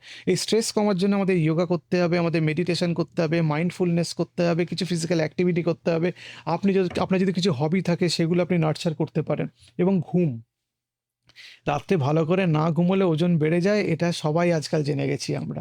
সুতরাং রাত্রিবেলা ভালো করে ঘুমটা এনশিওর করতে হবে। টেক্সট মেসেজ এসেছে একটা, সেই মেসেজটাতে যাব। হাওড়া থেকে রঞ্জন, তিনি বলছেন অনেকক্ষণ খালি পেটে, আচ্ছা চা অনেকক্ষণ যদি খাই, মানে খালি পেটে যদি বারবার চা খাই, তাহলে কি ফ্যাটি লিভার হয়? খালি পেটে বারবার চা খাওয়ার সঙ্গে ফ্যাটি লিভারের কোনো সম্পর্ক নেই, কিন্তু খালি পেটে বারবার চা খেলে আপনার গ্যাস্ট্রাইটিস হতে পারে, এবং খাবার বহুক্ষণ না খেলে যে পেটের আমাদের অ্যাসিড বেরোয়, স্টামাকের থেকে হাইড্রোক্লোরিক অ্যাসিড বেরোয়, সেই অ্যাসিডটা আপনার মিউকাস মেমব্রেনের ক্ষতি করতে পারে, কিন্তু খালি পেটে চা খাওয়ার সঙ্গে ফ্যাটি লিভারের কোনো রিলেশন, এর কমা বাড়ার কোনো সম্পর্ক নেই। আচ্ছা, শরীরে ইনসুলিনের ভূমিকাটা কি? মানে আমরা যে ডায়াবেটিক হলে ইনসুলিনের একটা টাইমে নিতে হয়, এর বেসিক্যালি ভূমিকাটা কি? মানে ইনসুলিন ইনজেকশনের কথা বলছেন বাইরে থেকে, ইনজেকশন বা এমনি শরীরে আলাদা ইনসুলিন হ্যাঁ, হরমোনটা, হ্যাঁ, হ্যাঁ। ইনসুলিন একটা হরমোন, এটা একটা মেটাবলিক্যাল মানে মেটাবলিক বডির মধ্যে অনেক কাজকর্ম চলতে থাকে, তো বিপাক্রিয়া অনেক কাজকর্ম চলতে থাকে। ইনসুলিনের যে মূল কাজ, অনেকগুলো কাজ আছে, তার মধ্যে মূল কাজ হচ্ছে আমাদের রক্তে যে গ্লুকোজ সেটাকে কোষের মধ্যে ঢোকানোর জন্য, ঢুকতে কাজে লাগে। ইনসুলিনকে আমরা বলি যে চাবির মতো আর কি। মানে আমাদের যদি বাড়িতে কাউকে ঢুকতে হয়, মনে করুন একটা মানুষ তার বাড়িতে ঢুকবেন, এই মানুষটা যদি গ্লুকোজ হন, বাড়ির মধ্যে যে এনভায়রনমেন্টটা সেটা যদি কোষের মধ্যের ভেতরের জায়গাটা হয়, বাড়ির এই তালাটা হবে হচ্ছে ইনসুলিন রিসেপ্টর, আর চাবিটা হবে ইনসুলিন। ইনসুলিনের কাজটা হচ্ছে ওই তালাটা মানে ইনসুলিন রিসেপ্টরের উপর বসে ওই তালাটাকে খুলে দেওয়া, যাতে গ্লুকোজ ট্রান্সপোর্টারগুলো আসে এবং গ্লুকোজটাকে কোষের মধ্যে নিয়ে যায়। তারপরে তো আমরা সে বায়োলজিতে পড়েছিলাম ক্রেবস সাইকেল থেকে এনার্জি তৈরি হওয়া, সেই ইত্যাদি এইসব কাজগুলো। এবং গ্লুকোজ আমাদের মানে ইনসুলিনটা আমাদের বডির কিন্তু মেটাবলিক হেলথ নিয়ন্ত্রণ করে। যদি কোনো কারণে ইনসুলিন শরীরের মধ্যে বেড়ে যায়, তাহলে এই ফ্যাটি লিভার, ওবেসিটি ইত্যাদি কাজকর্ম করে। এবং শুধু তাই না, এই যে ইনসুলিন রেজিস্ট্যান্স, এটা মানে ব্রেন হেলথের সঙ্গেও রিলেটেড। মানে আমাদের যে অনেকে বলেন যে এই যে এক্ষুনি একটা জিনিস রাখলাম, কোথায় রাখলাম ভুলে যাচ্ছি, এই যে ব্রেন ফগিং, এটাও কিন্তু ইনসুলিন রেজিস্ট্যান্স থেকে হতে পারে। এই যে ভুলে যাওয়া, এই অনেকগুলো মানে মানসিক চাপ তৈরি হওয়া, অনেক জিনিস হয় যেগুলো আমাদের ইনসুলিন বডিতে নিয়ন্ত্রণ করে আর কি। শিবানী ভট্টাচার্য আমাদের প্রশ্ন করেছেন, বলছেন আমি আজ 17 বছর থেকে ইনসুলিন নিচ্ছি, 17 বছর ধরে হবে। আচ্ছা, কি করে ইনসুলিন কম করা যাবে? সকালে 30 ইউনিট এবং রাতে 14 ইউনিট। ইনসুলিন আপনার ক্ষেত্রে না, আপনার তো আমি সরাসরি আপনার পুরো বডির অন্যান্য প্যারামিটার্স আর কি রোগ আছে বা আপনার ব্লাড রিপোর্ট সব না জেনে আমি আপনাকে সরাসরি উত্তর দিতে পারবো না, কিন্তু আপনার মতো এরকম পরিস্থিতির আমি উত্তর দিতে পারি। যারা এরকম বহুদিন ধরে ইনসুলিন নিচ্ছেন, তাদের ইনসুলিনের ডোজ কমানোর জন্য অনেকগুলো উপায় আছে। একটা হচ্ছে আপনার খাদ্যাভ্যাসের পরিবর্তন করা হতে পারে। আপনি যে খাবার খান সেটার পরিমাণ বেশি, একটা পোর্শন কন্ট্রোল করতে হবে, এবং তাতে আপনার বডিতে কম ক্যালোরি গেলে ইনসুলিনের পরিমাণও কম লাগবে। এরকম কিছু ওষুধ আছে যে ওষুধগুলো ইনসুলিন সেন্সিটাইজার বলে, সেই ওষুধগুলো ব্যবহার করতে পারে, এবং সেটা যে আপনার কিডনির ফাংশন কেমন আছে, হার্টের অবস্থা কেমন আছে সেগুলো দেখে তাই ওষুধ প্রেসক্রাইব করতে হয়, যেমন পায়োগ্লুটাজোন গ্রুপের ওষুধ। আরও কিছু ওষুধ আছে যেগুলো আপনার ইনসুলিনের ডোজ কমাতে সাহায্য করে, যেমন DPP-4 ইনহিবিটার, SGLT2 ইনহিবিটার ইত্যাদি। কখনো কখনো মেটফরমিনের পরিমাণ বাড়ালে ইনসুলিনের ডোজ কমে, কারণ মেটফরমিন ইনসুলিন রেজিস্ট্যান্স কমাতে সাহায্য করে। এবং আপনার অ্যাক্টিভিটি আপনি যদি বাড়ান, আপনি এখন মনে করুন যে আপনি আধ ঘন্টা ওয়াক করছেন, আপনি যদি আরেকটু বাড়িয়ে দেন, সেটা 45 মিনিটস করেন, তাহলে আপনার বডির এনার্জি যে বার্ন আউট করার ক্যাপাসিটি সেটা বাড়বে এবং আপনার শরীরের মধ্যে ইনসুলিন রেজিস্ট্যান্স কিছুটা কমবে। আমরা হাঁটাচলা বাড়লে আমাদের শরীরে ওজনও কমে, সেই দিক থেকে দেখতে গেলেও আমাদের ইনসুলিন রেজিস্ট্যান্স কমে, ফলে আমাদের ইনসুলিন শরীরে রেজিস্ট্যান্স কমলে ইনসুলিন কম লাগবে, তাতে আপনার ইনসুলিনের পরিমাণ আপনি কমাতে পারবেন। আমরা বাঙালিরা তো খাদ্যরসিক, তাই খাবার নিয়ে আমাদের বিভিন্ন প্রশ্ন রয়েছে এবং সেই প্রশ্নের মধ্যে একটা প্রশ্ন হচ্ছে, মুড়ি কি খাওয়া যায়? মানে কৌশিক ভট্টাচার্য আমাদের ফেসবুক লাইভে প্রশ্ন করেছেন, বলছে সুগার হলে মুড়ি কি খাওয়া যায়? কারণ ভাতের কথা আপনি বলেছেন, ময়দার কথা বলেছেন, তো মুড়িটা নিয়ে বড় সমস্যা কি হ্যাঁ, সেটাও সাদা। সেটাও সাদা। এখন যেটা হচ্ছে, মুড়ি না খাওয়ার কোনো কারণ নেই। আসলে ডায়াবেটিসে কোনো খাবারই যে একদম খাওয়া যাবে না এরকম বলা যায় না। আপনি যদি পোর্শন কন্ট্রোল করে খেতে পারেন এবং যে খাবারটা আপনি খেতে পছন্দ করেন, আপনি যদি জানেন যে ডায়াবেটিসে সেটা ক্ষতি করতে পারে, সেটাকে আপনি একটু মডিফাই করে খেতে পারেন। যেমন কীরকমভাবে, মুড়ি সবারই খুবই প্রিয়, মানে অনেকেই মুড়ি খেতে ভালোবাসেন। স্ন্যাক্স হিসেবে মুড়ি মুড়ি তার খুবই- তুলনার অন্য কিছু নেই নেই। এবং খুব জনপ্রিয়। এবং এই মুড়ি যদি পরিমাণে আপনি কম খেতে পারেন, মনে করেন যখন আপনি স্ন্যাকিং করছেন, তখন 30 গ্রাম থেকে 50 গ্রামের মধ্যে যদি রাখেন, তার মধ্যে যদি একটু পেঁয়াজ মিশিয়ে নেন, একটু মটরশুঁটি মিশিয়ে নেন, বা একটু ছোলা বা মটর একটু মিশিয়ে নিলেন, তাহলে কিন্তু আপনি মুড়ি খেতে পারবেন। অনেকে বয়েলড ভেজিটেবলস, সেটাকে কুচো করে, মানে সেদ্ধ সবজি কুচি করে সেটা মুড়ির সঙ্গে মাখিয়েও খেতে পছন্দ করেন। কিন্তু আমার বক্তব্য যে সেটার মধ্যে খুব বেশি নুন দেবেন না, নুন হেলথের জন্য খুব ভালো না, এবং ঝালমুড়ি বানাতে গিয়ে এত এত নুন, এত তেল খাওয়ার কোনো মানে হয় না। যদি আপনি মুড়ি খেতে পছন্দ করেন, তাহলে ঠিক আছে, অল্প পরিমাণে মুড়ি এবং কিছু জিনিসের সঙ্গে মিশিয়ে খান, যেটা গ্লাইসেমিক ইন্ডেক্স কমিয়ে দেবে এবং আপনার জন্য স্বাস্থ্যকর হবে সেটা। এই ছাড়া, মানে মুড়ি ছাড়া, এটা আর কি আমাদের প্রশ্ন, আর কি কি স্ন্যাক্স খাওয়া যেতে পারে এই সুগার, ওবেসিটি, ফ্যাটি লিভার সবকে কন্ট্রোল করার জন্য? কারণ না, বিকেল হলেই মানে আমাদের একটা খিদে খিদে ভাব চলে আসে প্রায় সবারই, যে কি খাবো কি খাবো, এবং তখনই আমরা জাঙ্ক ফুডের দিকে হয়তো ঝুঁকে পড়ি। একদম ফাস্ট ফুড দোকান থেকে খাবার আনিয়ে নেওয়া, বা খাবার বাড়িতে একটু তেল আলো কিছু খাবার তৈরি করার একটা প্রবণতা থাকে। হ্যাঁ, তো কি কি খাওয়া যেতে পারে? একটু যদি আপনি মিল প্ল্যানিং করে নেন এবং যে খাবারগুলোর গ্লাইসেমিক ইন্ডেক্স বেশি খুবই, সেগুলো যদি আপনি অ্যাভয়েড করেন, মানে মিষ্টি জাতীয় জিনিস বা কেকস বা এগুলো যদি আপনি অ্যাভয়েড করেন, তাহলে খুব ভালো। ফল কিন্তু খুব ভালো একটা স্ন্যাকিংয়ের জিনিস, খাবার একটা খুব ভালো। সেটা ডায়াবেটিসে সব রকম ফলই অলমোস্ট খাওয়া যায়। যেমন আপনি পেয়ারা খেতে পারেন, আপনি শশা খেতে পারেন, আপেল খাওয়া যায়, এবং আম, কলা, লিচু, কাঁঠাল, খেজুর এবং আঙুর, এগুলো আমি একটু কম খেতে বলি, এগুলোর গ্লাইসেমিক ইন্ডেক্স বেশি, এগুলো সুগার লেভেল বাড়িয়ে দেয়। এবং আপনি রোস্টেড ছোলা খেতে পারেন, রোস্টেড মটর খেতে পারেন, সুজি খেতে পারেন, সুজির উপমা খেতে পারেন, চিনি দিলে হবে না। এবং আপনি যদি বাড়ি থেকে ক্যারি করতে পারেন, তাহলে অনেকে ডালিয়া নিয়ে যাচ্ছে অফিসে, যে খেয়ে নিচ্ছে, খানিকটা লাঞ্চে খেলো, তারপর আবার খানিকটা সে সন্ধ্যেবেলা টিফিনে খাচ্ছে। কোনোদিন ইচ্ছা হলো একটা রোল খেলেন, কিন্তু সেটাকে রেগুলার খারাপ, মানে এই খাবারগুলো আমি খুব হেলদি খাবার বলি না, সেগুলোকে রেগুলার না খাবারে ইনক্লুড করাটাই ভালো। এবং আমি আবার বলছি যে প্রপার মিল প্ল্যানিংটা করা খুব জরুরি। আপনি মাসের একদিন কোথাও একটা রোল খেলেন, বা কোথাও মাসে একদিন গিয়ে একটা চাউমিন খেলেন, বা একটা অন্য কিছু খাবার খেলেন যেগুলো রিফাইন্ড কার্বোহাইড্রেটের মধ্যে পড়ে, সেটা কিন্তু খুব বেশি তফাৎ করে না। কিন্তু আপনি প্রতিদিনের খাবারটা কি খাচ্ছেন সেটা অত্যন্ত গুরুত্বপূর্ণ, সেদিকে নজর দেওয়া উচিত এবং সেটা হেলদি খাবারের দিকে রাখা উচিত। আমাদের ফেসবুক লাইভে যাদবেন্দ্র পণ্ডা তিনি বলছেন যে খুব প্রাসঙ্গিক বিষয়, ডায়াবেটিস, ফ্যাটি লিভার এবং ওবেসিটি। তিনি শুনছেন আমাদের সাথে অনুষ্ঠান এবং তিনি আছেন আমাদের সাথে।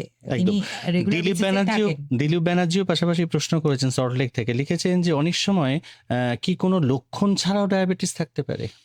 ডায়াবেটিসের কিন্তু বেশিরভাগ ক্ষেত্রে কোনো লক্ষণ থাকে না। এই একটু আগে আমি যেটা বলছিলাম যে polydipsia, polyphagia, polyuria, weight loss, যে ক্লাসিক্যাল 4 সিমটমস অফ ডায়াবেটিস, সেটা সবসময় কিন্তু সব ক্ষেত্রে থাকে না। এবং আমরা আজকাল পাই না কিন্তু, যে একটা পেশেন্ট এসছে খালি সারাদিন জলপান করে এবং তার মনে হয়েছে আমার ডায়াবেটিস হতে পারে, তা সে টেস্ট করে দেখলে এরকম হয় না। রুটিন লোকে চেক করতে গিয়ে এরকম লোকজন স্বাস্থ্য সচেতন, তো আজকাল এই বছরে একবার করে গিয়ে একটা প্রিভেন্টিভ হেলথ চেক আপ করলেন, সেটাতে দেখা গেল তার সুগার লেভেল বেশি এসছে, ফাস্টিং লেভেল অনেকটা বেশি এসছে, বা HbA1c 6.5 বা তার বেশি এসেছে, তখন ডায়াবেটিস ডিটেক্টেড হয়। লক্ষণ ছাড়াও ডায়াবেটিস হতে পারে, এরকম অনেক পেশেন্ট পায়, এবং বেশিরভাগ পেশেন্টরা আমাদের কাছে আসেন তাদের ডায়াবেটিসের কোনো লক্ষণ নেই।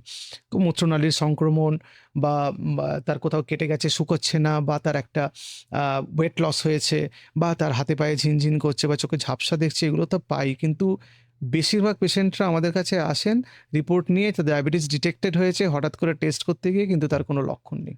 চন্দন সেক্ষেত্রে চক্রবর্তী, হ্যাঁ। হ্যাঁ, না সেক্ষেত্রে আমি জাস্ট একটা প্রশ্ন হুম, করে হুম, নিই যে এই ধরনের যদি নিয়ন্ত্রণ না করতে পারে সেক্ষেত্রে কি কি জটিলতা তৈরি হতে পারে, মানে ডায়াবেটিক নিয়ন্ত্রণে যদি না থাকতে পারে? মানে ডায়- কোমরবিডিটিস আর হ্যাঁ। কি ডায়াবেটিস ডায়াবেটিসে থেকে। ডায়াবেটিস এমন একটা রোগ, এটা মনে হয় আমাদের শরীরের কোনো অর্গানকে বাদ দেয় না ইনভলভ করতে, তার যদি জটিলতা তৈরি হয়। তবে সাধারণভাবে ডায়াবেটিস আমাদের হার্ট, আমাদের কিডনি, আমাদের নার্ভ, আমাদের লিভার, আমাদের ব্রেন এগুলোকে অ্যাফেক্ট করে। ডায়াবেটিস যদি আনকন্ট্রোল থাকে বা যাদের কন্ট্রোলে আছে তারাও হাই রিস্ক গ্রুপের মধ্যেই পড়েন।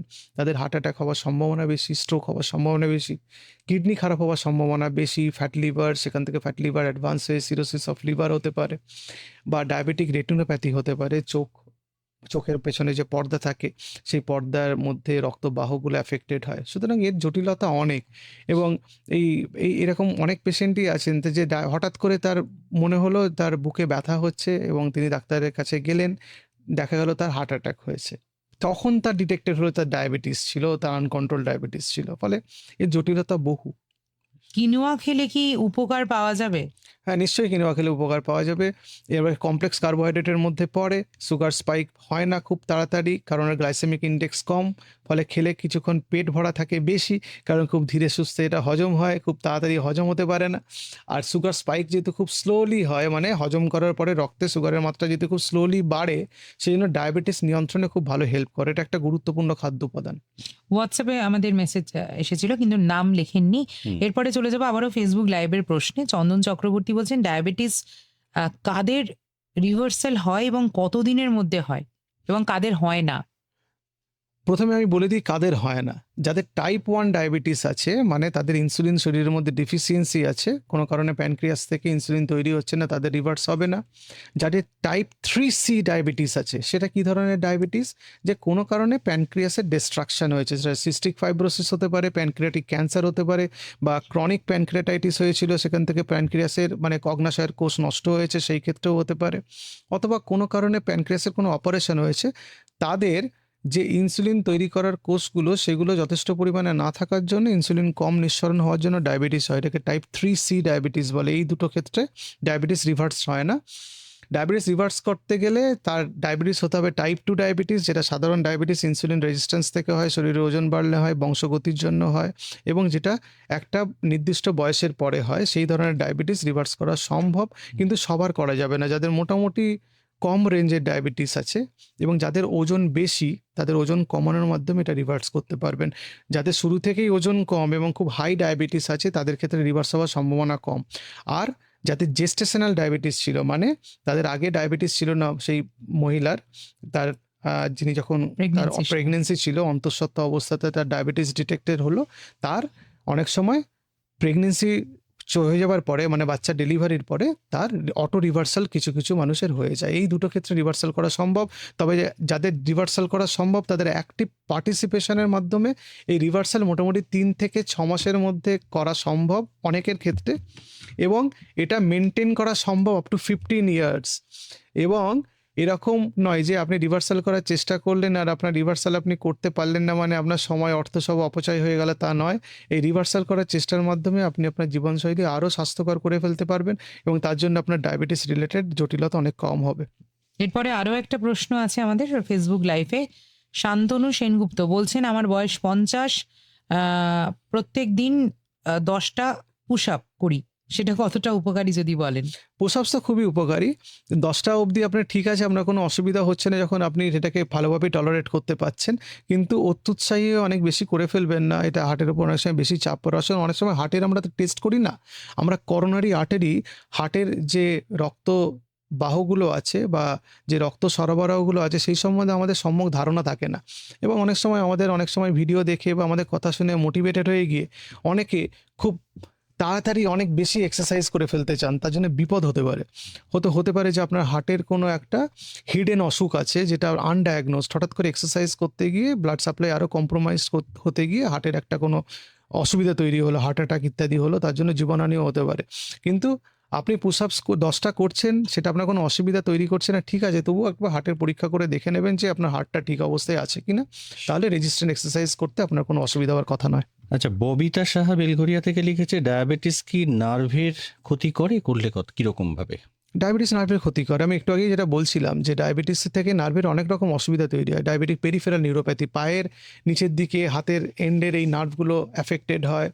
ডায়াবেটিস আমাদের অটোনমিক নার্ভাস সিস্টেম আছে, যেটা আমাদের শরীরের মধ্যে এই সিম্প্যাথেটিক প্যারাসিম্প্যাথেটিক নার্ভাস সিস্টেম সেগুলোকে অ্যাফেক্ট করে। তার জন্য অনেকগুলো প্রবলেম হয়।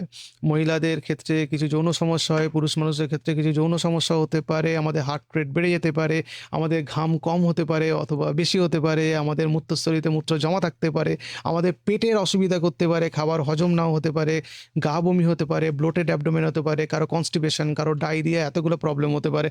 আরও একটা প্রবলেম হয় যেটা প্রক্সিমাল নিউরোপ্যাথি বা র্যাডিকুলোপ্যাথি অনেকে বলে। আসলে কি হয় সেটা হচ্ছে আমাদের যে উপরের দিকের নার্ভগুলো স্পাইনাল কর্ডে, যেগুলো পায়ের উপরের দিকের নার্ভগুলো, সেগুলো অ্যাফেক্টেড হয়। তাহলে বসা থেকে উঠতে গিয়ে অসুবিধা তৈরি হয়, মাসেল ওয়েস্টিং হয় সেগুলো।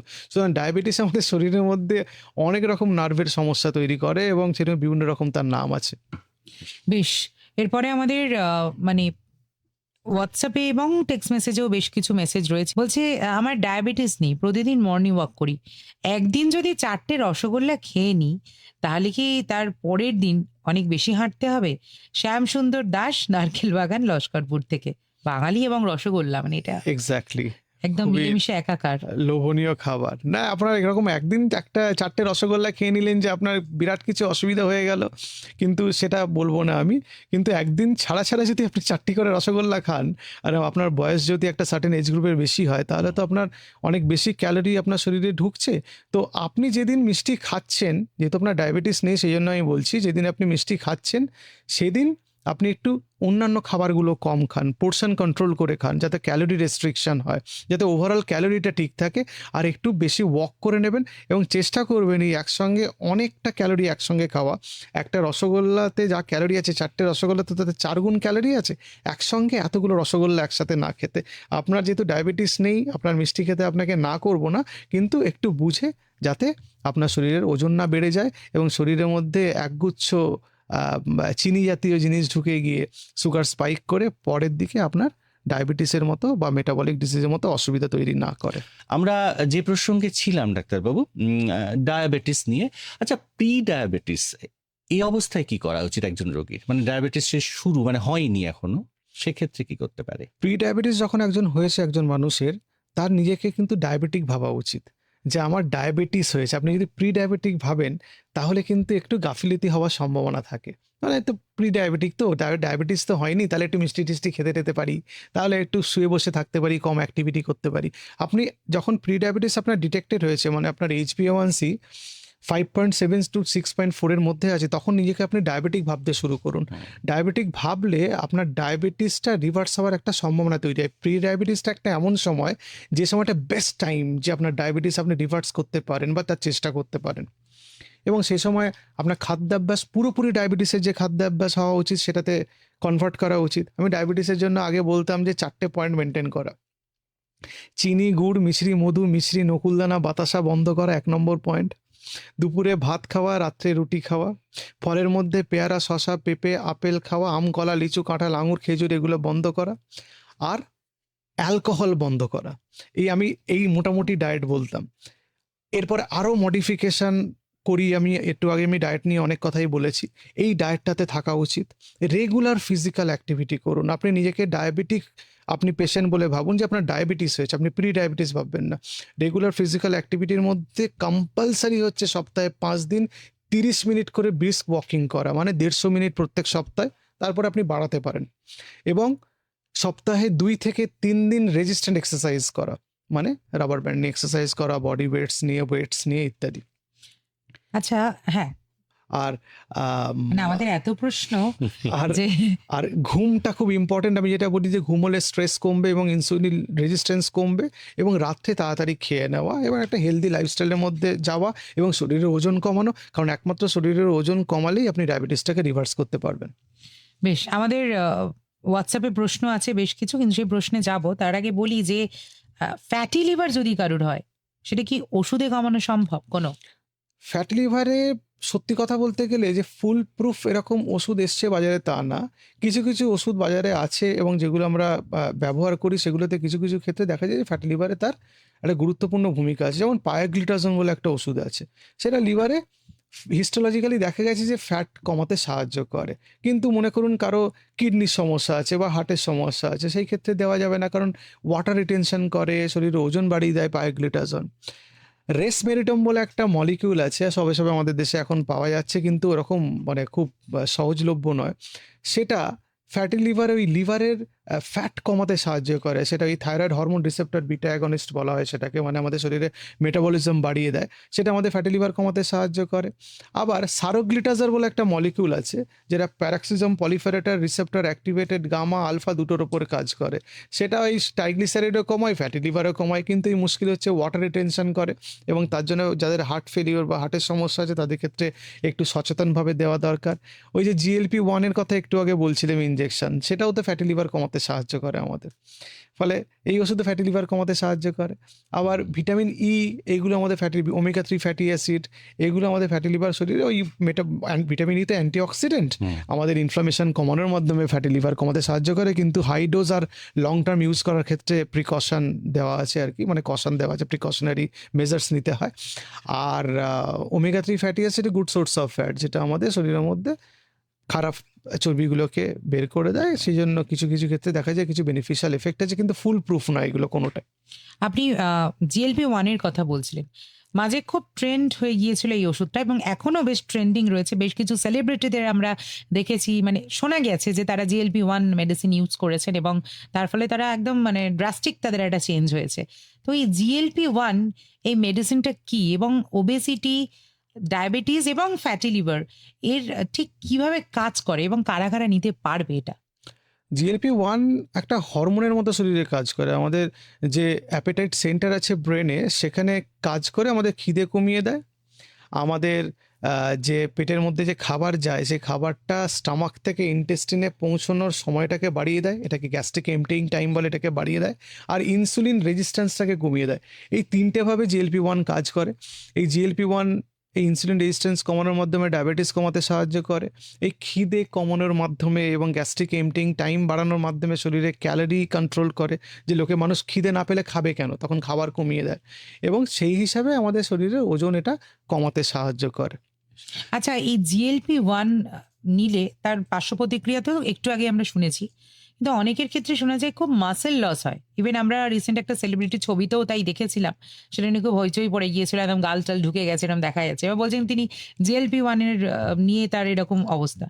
তো সেই মাসেল লসটা যে হয়, তাহলে GLP-1 নিলে কি মাসেল লস হবে? হ্যাঁ, GLP-1 নিলে অনেকের ক্ষেত্রে মাসেল লস হয়, এবং সেই জন্য বলা হয় যে কার্বোহাইড্রেটের পরিমাণ বাড়িয়ে প্রোটিন ইনটেকটা বাড়ানোর জন্য এই ইনজেকশনটা যখন চলছে সে সময়টাতে।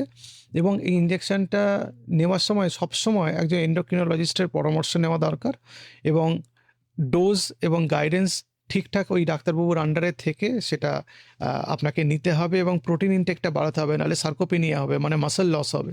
এবং প্রোটিন যে খাবারগুলোতে থাকে সেগুলো বেশি করে খেতে হবে।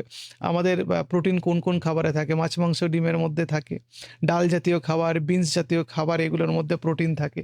আমরা অনেকেই জানি না যে 100 গ্রাম মাছ বা 100 গ্রাম চিকেনের মধ্যে 22 গ্রাম প্রোটিন থাকে, কিন্তু 100 গ্রাম বাদামের মধ্যে 25 গ্রাম প্রোটিন থাকে, মানে বাদামেও যথেষ্ট প্রোটিন থাকে।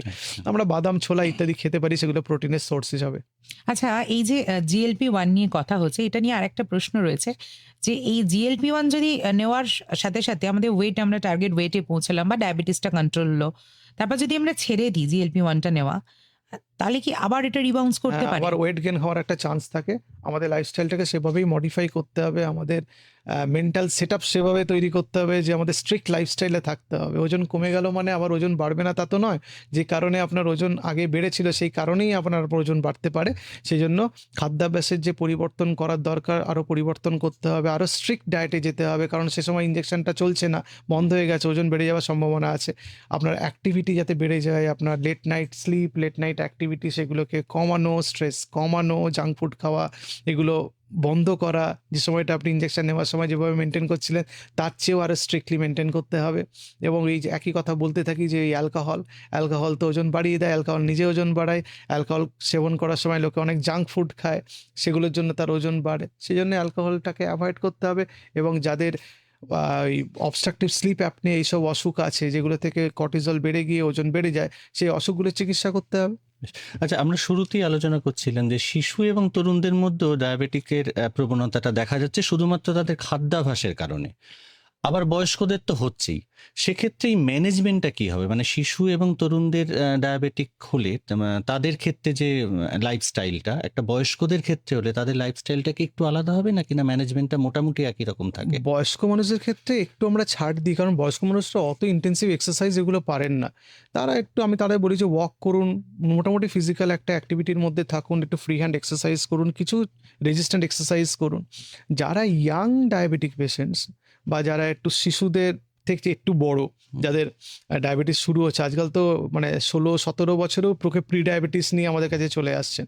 ফলে তাদের বলা হচ্ছে যে মানে তাদের আমরা বলার চেষ্টা করি যে একদম অ্যাক্টিভ লাইফস্টাইলের মধ্যে ঢুকুন।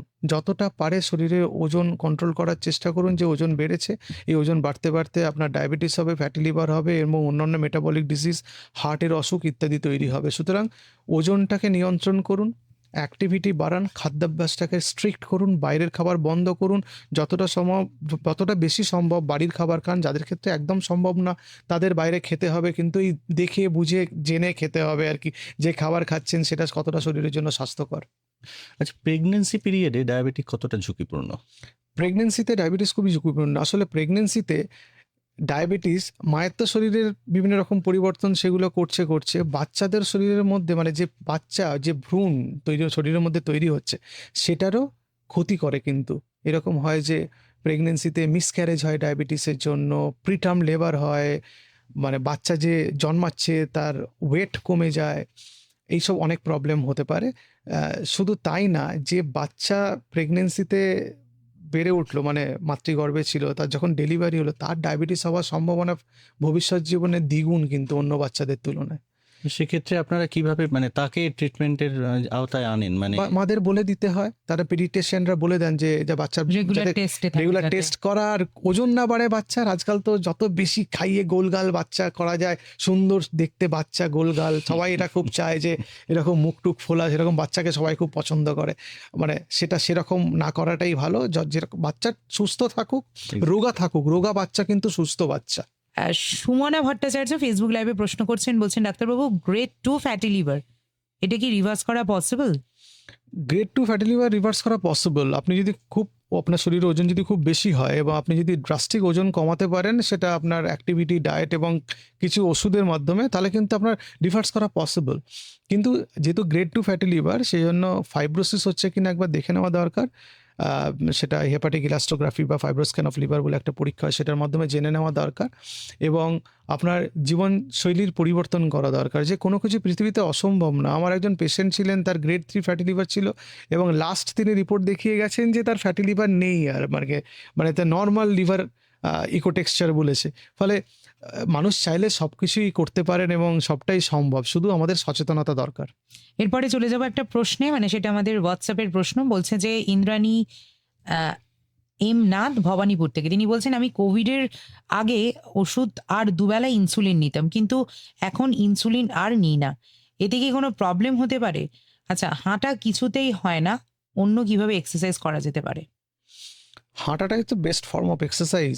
সেটা যদি আপনি না করতে পারেন, আপনি যদি কোনো স্পোর্টস অ্যাক্টিভিটিতে আপনি ইন্টারেস্টেড হন, সেটা করতে পারেন। অনেকেই খেলে, ব্যাডমিন্টন খেলছে, অনেকে টেনিস খেলছে, অনেকে জুম্বা করতে যায়, মহিলারা খুব পছন্দ করেন জুম্বা করতে এবং খুব তারা বলেন আমি জুম্বা করছি। তো সেটা আপনি করতে পারেন, আপনি ডান্স করতে পারেন, আপনি ফ্রি হ্যান্ড এক্সারসাইজ করতে পারেন, বাড়িতে রেজিস্ট্যান্ট এক্সারসাইজ করতে পারেন। এবং আপনার যদি হাঁটার আম, মূল প্রতিবন্ধকতা হয় যে আপনাকে বাইরে গিয়ে হাঁটতে হবে এবং আপনি সেটা পছন্দ করছেন না, অথবা উপযুক্ত সময় বা জায়গা নেই, তাহলে আপনি ট্রেডমিলেও হাঁটতে পারেন। আর যে ইনসুলিনের কথাটা আপনি বললেন, যে ইনসুলিন আপনি আগে কোভিডের আগে নিতেন, মানে কোভিড পিরিয়ডের আগে, এখন তো আপনার ইনসুলিন বন্ধ হয়েছে। আপনার যদি ওষুধে সুগার কন্ট্রোল থাকে, ইটস ফাইন, সেটাতে কোনো অসুবিধা নেই। শুধু দেখে নিতে হবে যে এই ওষুধগুলো আপনার শরীরে কোনো সাইড এফেক্ট করছে কি না, কখনো কখনো কিডনি ফাংশন, লিভার ফাংশন এগুলো টেস্ট করে দেখা, এবং আপনার ওজন বাড়ছে কিনা সেটা দেখা। কিছু কিছু ওষুধ আছে যেগুলো ইনসুলিনের বিকল্প হিসেবে আমরা ব্যবহার করি, সেগুলোতে ওজন বাড়ার সম্ভাবনা থাকে, সেটা ওজন বাড়ছে কিনা দেখা দরকার। ওজন যদি বাড়ে সেটাকে নিয়ন্ত্রণ করতে হবে। আরো একটা প্রশ্ন রয়েছে, ডায়াবেটিকদের ক্ষেত্রে চিড়ে মুড়ি মেপে খাওয়া কতটা প্রয়োজন বা কি প্রয়োজন? সঙ্গমিত্রা ঘোষ, কাকিনাড়া, ভাটপাড়া থেকে হোয়াটসঅ্যাপ মেসেজ। পৃথিবীতে যতগুলো কার্বোহাইড্রেট আছে ডায়াবেটিসে সব মেপে খাওয়ার প্রয়োজন। এরকম নয় যে যে আপনি এক থালা একদম উঁচু করে ভাত খেয়ে নিলেন, ডায়াবেটিস আছে ঠিক আছে আমি খেয়ে নিলাম, কিছু হবে না। প্রত্যেকটা কার্বোহাইড্রেটের একটা নির্দিষ্ট মাপ থাকা দরকার ডায়াবেটিস পেশেন্টদের জন্য, কারণ কার্বোহাইড্রেট কাউন্টিং বলে একটা টার্মিনোলজি আছে, মানে আপনি কতটা কার্বোহাইড্রেট খাচ্ছেন সেটার একটা হিসেব আছে। যেমন আজকাল অনেক ক্যালকুলেটর আছে, সেটাতে আপনি ক্যালকুলেট করে কতটা কার্বোহাইড্রেট খাচ্ছেন সেটা বার করে নিতে পারবেন। কার্বোহাইড্রেটের পোর্শন কন্ট্রোল করতে হয়, এবং এরকম কার্বোহাইড্রেট বেশি খেতে হয় যেগুলো কমপ্লেক্স কার্বোহাইড্রেট। কমপ্লেক্স কার্বোহাইড্রেট কোনগুলো? শাকসবজি, ফলমূল, এই হোল গ্রেন, এগুলো কমপ্লেক্স কার্বোহাইড্রেট।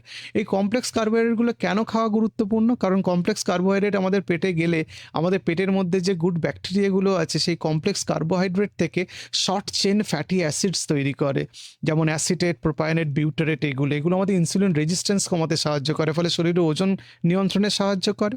আর এই কমপ্লেক্স কার্বোহাইড্রেটগুলো হজম খুব আস্তে আস্তে হয়, ধীরে ধীরে হয়, তাহলে সুগার স্পাইক কম হয়, ফলে ডায়াবেটিস নিয়ন্ত্রণে সুবিধা হয়।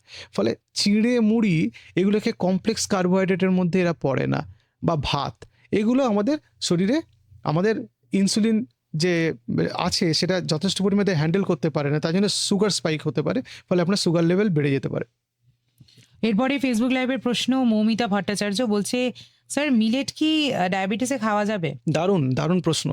মিলেট ডায়াবেটিসের অত্যন্ত গুরুত্বপূর্ণ একটি খাবার যেটা আপনি খেতে পারেন, কারণ মিলেট কমপ্লেক্স কার্বোহাইড্রেটের মধ্যে পড়ে, এবং মিলেট এই শর্ট চেন ফ্যাটি অ্যাসিড তৈরি করে, এবং এই মিলেট আপনার শরীরের মধ্যে সুগার স্পাইক হতে দেয় না।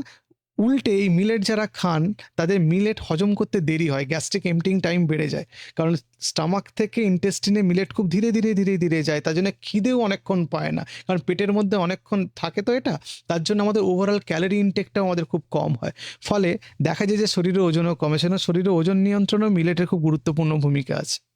বেশ, এরপরে আরো একটা প্রশ্ন আছে আমাদের হোয়াটসঅ্যাপে। আমি রিয়াজ উদ্দিন, পূর্ব বর্ধমান থেকে বলছি, কিভাবে ডায়েট করলে ফ্যাটি লিভার কমবে? ফ্যাটি লিভারের ডায়েট একদম ডায়াবেটিসের ডায়েটের মতো।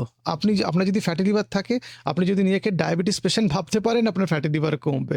ডায়েটটা কীরকম হওয়া উচিত? এই একটু আগে আমি বললাম, চিনি, গুড়, মিষ্টি, মধু, মিছরি, নকুলদানা, বাতাসা, এগুলো বন্ধ করতে হবে। একই জিনিসের বিভিন্ন রকম নাম, শুধু রং, স্বাদ, গন্ধ আলাদা। সুতরাং আমি বলছি না আমি চিনি খাই না, কিন্তু ডাক্তারবাবু গুড় দিয়ে তরকারি রান্না করে খাই, বা চায়ে আমি এমনি চা খেতে পারি না, একটু গুড় মিশিয়ে নিই, না, আপনি কিন্তু চিনিই খাচ্ছেন। ভাতের পরিমাণ কমাতে হবে, মানে রিফাইন্ড কার্বোহাইড্রেটের পরিমাণ কমাতে হবে, ভাত, ময়দা, চিনি, মিষ্টি, এগুলো কমাতে হবে।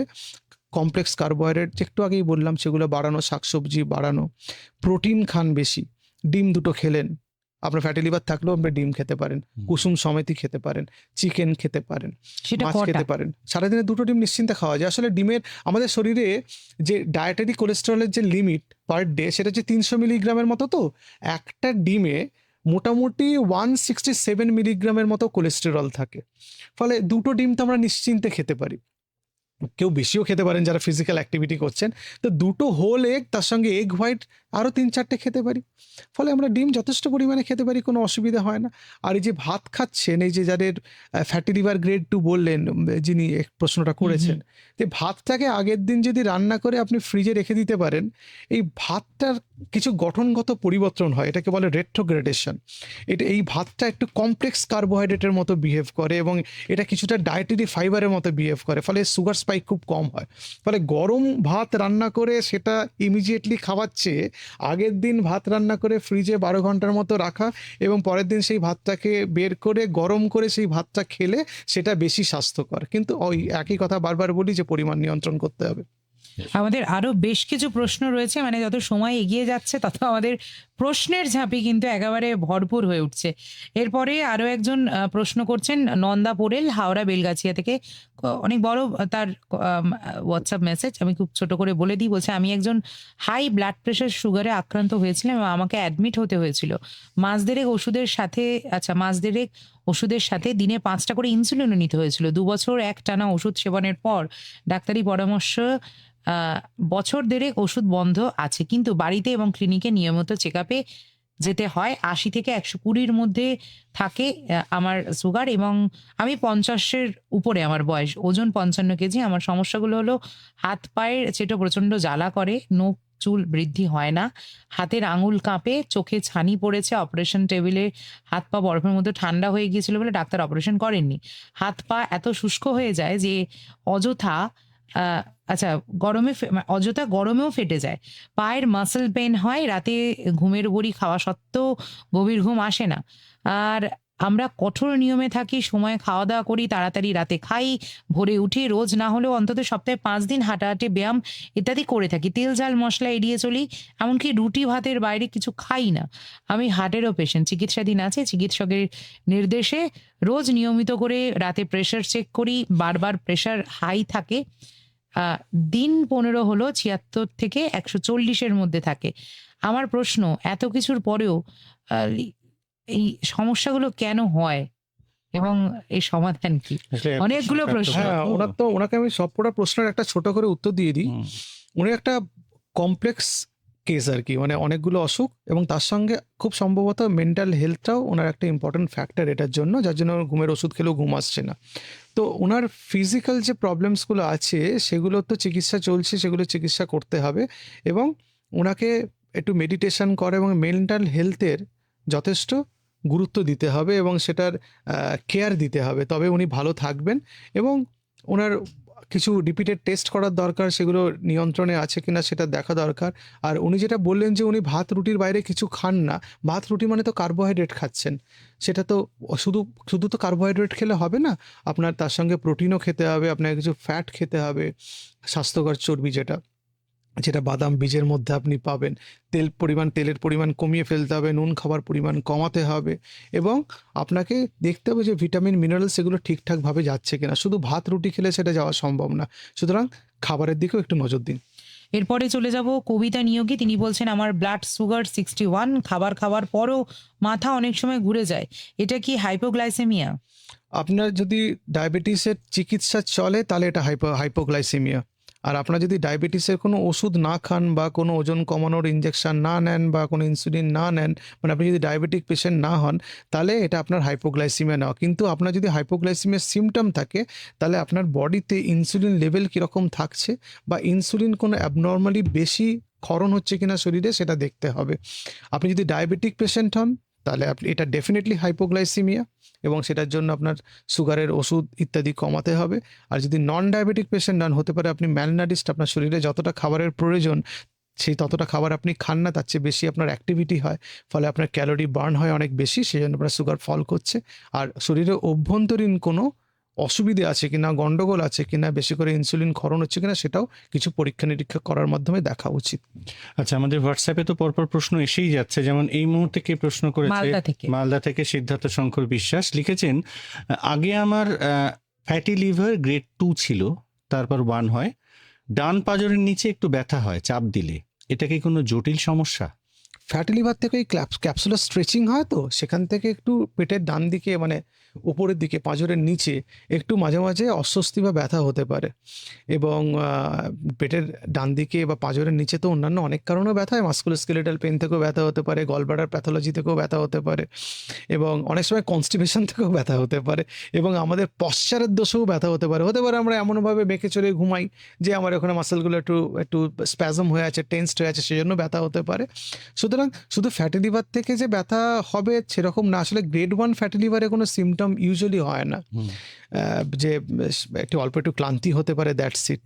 তো আপনার অন্যান্য সব প্যারামিটার্সগুলো ঠিক আছে কিনা বা ব্যথা হওয়ার অন্যান্য কিছু কারণ আছে কিনা সেটাও একটু ঠিকঠাকভাবে ইভ্যালুয়েট করে দেখা দরকার। আমাদের বেশ কিছু প্রশ্ন রয়েছে, তার মধ্যে কিছু প্রশ্ন যেগুলোর উত্তর কিন্তু আপনারা আমাদের ফেসবুক লাইভটাকে যদি আরেকবার দেখে নেন, মানে রেকর্ডেড তো থাকে, সেখান থেকে প্রশ্ন উত্তর পেয়ে যাবেন। যেমন মৃত্যুঞ্জয় দে বলছেন, আমার সুগার ফাস্টিং 99, পিপি 108, HbA1c 5.9, ডাক্তার বলছেন প্রি ডায়াবেটিক, বয়স 72, ওজন 46 কেজি। আচ্ছা, 46 কেজি থেকে 43.5 কেজি হয়েছে, কিভাবে সুগার নর্মাল? এইটা নিয়ে অনেকবার আলোচনা হয়েছে, তাই আলাদা করে আর এই প্রশ্নে গেলাম না। আর তার প্রশ্নটা পেলাম, তার প্রাপ্তি স্বীকার করলাম। ঠিক তাই। হ্যাঁ। এবং এরপরে আরো বেশ কিছু প্রশ্ন রয়েছে, যেমন বলছেন জয়ন্ত রায়, দাসপাড়া থেকে, রাধা হাউজিং, কলকাতা, 152, আমি বসে কাজ করি এবং বাম পায়ের পাতা হালকা ফুলে যায়, কিন্তু হাঁটা চলা করি তখন নর্মাল থাকে, আমার সুগার নেই, একটু গ্যাসের সমস্যা আছে, তাছাড়া অন্য কোনো সময় নেই, মানে সমস্যা নেই। হ্যাঁ। মানে তিনি হয়তো সেটাই বলছেন, পাটা কেন ফুলে আচ্ছা, যাচ্ছে। ফ্যাটি লিভার থেকে লিভার ক্যান্সারের সম্ভাবনা কতটা থাকতে পারে? আসলে ফ্যাটি লিভার যখন শুরু হয় তখন লিভারে শুধু চর্বি জমার মধ্যে দিয়ে দিলে সীমাবদ্ধ থাকে না, তো লিভারের কোষগুলোর মানে হেপাটোসাইটস বলে যে কোষগুলো হয় তার ইনফ্লামেশন হয়, এবং ইনফ্লামেশন যখন হয় আমাদের স্টিলেট সেল বলে একটা সেল থাকে লিভারে, যেটা অ্যাক্টিভেটেড হয়ে যায় এবং সেটা ফাইব্রোসিস করে, ওখানে কোলাজেন ফর্মেশন করে। এই ফাইব্রোসিস যখন বহু দিন ধরে হতে থাকে এবং অ্যাডভান্স স্টেজে হলে তখন সিরোসিস হয়। এই সিরোসিস অফ লিভার থেকে কিন্তু লিভার ক্যান্সার হতে পারে, এটা হেপাটোসেলুলার কার্সিনোমা হতে পারে। সুতরাং ফ্যাটি লিভার থেকে ডাইরেক্ট ক্যান্সার হয় না, ফ্যাটি লিভার থেকে যদি লং স্ট্যান্ডিংয়ে ফ্যাটি লিভার থাকার জন্য যদি সিরোসিস অফ লিভার হয় সেখান থেকে ক্যান্সার হতে পারে। সম্ভাবনা থেকে যায়। সেক্ষেত্রে আপনাদের কোনো প্রি ট্রিটমেন্ট থাকে, মানে যখন আপনারা এই সম্ভাবনাটা দেখছেন, সেটা তাহলে একজন রোগীকে কিভাবে মোটিভেট প্রথম করে? থেকেই আমরা মোটিভেট করি যে আপনার ফ্যাটি লিভার হয়েছে, যেন ফাইব্রোসিস না হয় চেষ্টা করুন, ওজন কমান, ফ্যাটি লিভারটাকে কমাতে হবে। ফ্যাটি লিভার লং স্ট্যান্ডিং থাকলে সেখানে ফাইব্রোসিস হবে, এবং হোয়াইট স্প্রেড যদি ফাইব্রোসিস হয় লিভারে সেখান থেকে সিরোসিস হবে, এবং সিরোসিস মানে তো এন্ড স্টেজ লিভার ডিজিজ, লিভারটা পুরোপুরি খারাপ হয়ে গেছে আর ফাংশন করে না। সুতরাং প্রথম থেকেই সচেতন হতে হবে। এবং আগে তো আমরা জানতাম না যে ফ্যাটি লিভার থেকে সিরোসিস হয়, লোকের ধারণা ছিল মদ খেলেই বোধহয় সিরোসিস হয়, বা হেপাটাইটিস বি সি হলেই বোধহয় সিরোসিস হয়, কিন্তু ফ্যাটি লিভার থেকে সিরোসিস হয়, এবং প্রচুর পেশেন্ট এরকম আমরা জানি, তাদের চিনি, তাদের ফ্যাটি লিভার থেকেই সিরোসিস হয়েছে। আচ্ছা, এবার মানে কয়েকটা প্রশ্ন রয়েছে, সময় খুব মানে ছোট হয়ে আসছে আর কি একদমই আমাদের তাই। কাছে। তাই বলবো যে কোন কোন ওষুধ লিভারের পক্ষে ক্ষতি করে? লিভারের পক্ষে ক্ষতি করে যেগুলো স্ট্যাটিন গ্রুপের ওষুধ, কিছু পেন কিলার্স আছে সেই ওষুধ, টিবির ওষুধ লিভারের ক্ষতি করে। কিছু আনরেগুলেটেড ওষুধ বাজারে পাওয়া যায় ওষুধ হিসাবে, সেগুলো আসলে কোনো ওষুধ না, সেগুলো কিন্তু ভীষণভাবে লিভারের ক্ষতি করে। আচ্ছা। এই ওষুধগুলো আমাদের আমাদের নজরে রাখতে হবে যে সেগুলো আমাদের ক্ষতি করতে পারে। আর কিছু অ্যান্টিফাঙ্গাল ওষুধ আছে সেগুলো কিন্তু লিভারের ক্ষতি করে। আর কিছু কিছু খাবারের কথা ছোটবেলা থেকে বাবাকে বলতে শুনতাম যে অমুকটা খা, লিভার ফাংশন ভালো থাকবে। তেমন কিছু খাবার যেগুলো খেলে লিভার লিভার ভালো ফাংশনটা ভালো থাকবে। যে কোনো হেলদি খাবার সেটা লিভার ভালো রাখবে, কারণ প্রত্যেকটা হেলদি খাবারে কিছু না কিছু ভালো জিনিস আছে। ফলমূলের মধ্যে প্রচুর অ্যান্টিঅক্সিডেন্ট আছে, গ্রিন ভেজিটেবলস এর মধ্যে অ্যান্টিঅক্সিডেন্ট আছে, লিভার ভালো রাখতে সাহায্য করে। কফি খেলে ফ্যাটি লিভার কমে, তার অনেকগুলো স্টাডি আছে এবং সেটা তার প্রমাণও আছে। সবচেয়ে বড় কথা, কম খেলে লিভার ভালো থাকে। মানে আমরা যদি কম খাই, আমাদের শরীরের যতটা খাবারের প্রয়োজন ঠিক ততটাই যদি খাই, আমরা যদি ওভারইট না করি, আমরা যদি খুব লোভী হয়ে গিয়ে অনেক খাবার খেয়ে না ফেলি, তাহলে আমাদের লিভার ভালো থাকবে। স্বাস্থ্যকর খাবার লিভার ভালো রাখে। স্বাস্থ্যকর খাবার লিভারের সঙ্গে আমাদের অন্যান্য অঙ্গগুলো শরীরের মধ্যে, কিডনি, হার্ট, এগুলোকে ভালো রাখে। বেশ কিছু খাবার সুপার ফুড বলা হয়, তার মধ্যে কাঁচা হলুদ খেলে লিভার ভালো থাকে, এটা শোনা যায়, এটা কি সত্যি? কাঁচা হলুদের মধ্যে কার্কুমিন থাকে, যেটা ক্যান্সার প্রতিরোধে তার একটা হেল্প আছে এবং বডিতে ইনফ্লামেশন কমানোর ক্ষেত্রে হেল্প আছে। কিন্তু ডাইরেক্ট যে এরকম লিভার ভালো রাখে কাঁচা হলুদ খেলেই যে লিভার ভালো থাকবে তার কোনো বৈজ্ঞানিক প্রমাণ নেই। এটা শোনা ছোটবেলা থেকে, ছোটবেলা থেকে, যে exactly. সকালবেলা উঠে কাঁচা হলুদ খাওয়া। হ্যাঁ। আচ্ছা, মানে র্যাপিড ফায়ার ঠিক নয়, তাও ওরকম এক কথায় কিছু উত্তর আপনার থেকে জানতে চাইবো। সেটা হচ্ছে যে ডায়েট নাকি এক্সারসাইজ, কোনটা বেশি কার্যকর ডায়াবেটিস এবং ওবেসিটির জন্য? দুটোই গুরুত্বপূর্ণ, কিন্তু একটাকে যদি বাঁচতে বলেন ডায়েট, কারণ ডায়েট হচ্ছে 70% মেটাবলিক ডিজিজকে কন্ট্রোল করতে সাহায্য করে, 30% এক্সারসাইজের কথা আমি বলবো। কিন্তু মোটামুটি দুটোই প্রয়োজন, কোনো একটাকে বাদ দিয়ে অন্যটা কাজ করতে পারবে না। অ্যালকোহল ছাড়াও ফ্যাটি লিভার হতে পারে? হ্যাঁ, non alcoholic fatty liver disease, যেটা মেটাবলিক ডিজিজ এতক্ষণ আমরা আলোচনা করলাম, ইনসুলিন রেজিস্ট্যান্স যে ফ্যাটি লিভার হয়, সেটাতে অ্যালকোহল ছাড়া ফ্যাটি লিভার। 5টা এমন অভ্যাস বলুন যেটা শুরু করলে সব রকম রোগ থেকে আমরা বাঁচতে পারি। স্বাস্থ্যকর খাদ্যাভ্যাস, প্রত্যেক দিনের এক্সারসাইজ, ডিসিপ্লিন লাইফ, অ্যালকোহল থেকে দূরে থাকা এবং রাত্রে ভালো করে ঘুমানো। এবং খাওয়া দাওয়ার এবং ঘুমানোর মধ্যে সময়ের ব্যবধান কতটা থাকবে? রাত্রে খাওয়া দাওয়ার এবং ঘুমানোর মধ্যে অ্যাটলিস্ট 1 ঘন্টার ব্যবধান রাখা উচিত এবং চেষ্টা করা উচিত যে খেয়েই সঙ্গে সঙ্গে না ঘুমিয়ে পড়তে, তাহলে আমাদের মেটাবলিজম আরও স্লো হয়ে যাবে এবং গ্যাস, অম্বল, অ্যাসিডিটির এগুলোর পরিমাণ অনেক বেড়ে যাবে। বেশ, আমাদের একদমই তাই। সময় সময় আর খুবই একদম কম। নেই। একদম লাস্টে একদম খুব ছোট্ট করে জানতে চাইবো, খুব একটা ছোট্ট করে, take home একটা message। টেক হোম মেসেজ আমাদের বন্ধুদের জন্য। স্বাস্থ্যকর জীবনশৈলী দুম করে একদিনে তৈরি হয় না। এর জন্য বলি যে সবসময় ডিসিপ্লিনড হতে হয় এবং তার জন্য কনস্ট্যান্ট মোটিভেটেড থাকতে হয়। যদি আপনার পরিবারের মধ্যে ইতিহাস থাকে যে মেটাবলিক ডিজিজে, যে ডায়াবেটিস, উচ্চ রক্তচাপ, কোলেস্টেরলের সমস্যা, fatty liver, polycystic ovarian disease বা অবস্ট্রাকটিভ স্লিপ অ্যাপনিয়া, তাহলে আপনি সচেতন হয়ে যাবেন যে আপনারও এগুলো হওয়ার সম্ভাবনা থাকবে।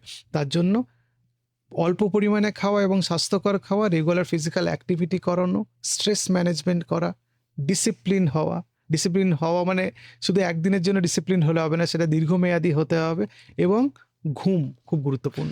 অনেক ধন্যবাদ। আমাদের সময় একদম শেষ। ডক্টর আজকের মতো- মল্লিক, হ্যাঁ, আমাদের সাথে এতক্ষণ ছিলেন, হ্যাঁ। অসংখ্য ধন্যবাদ।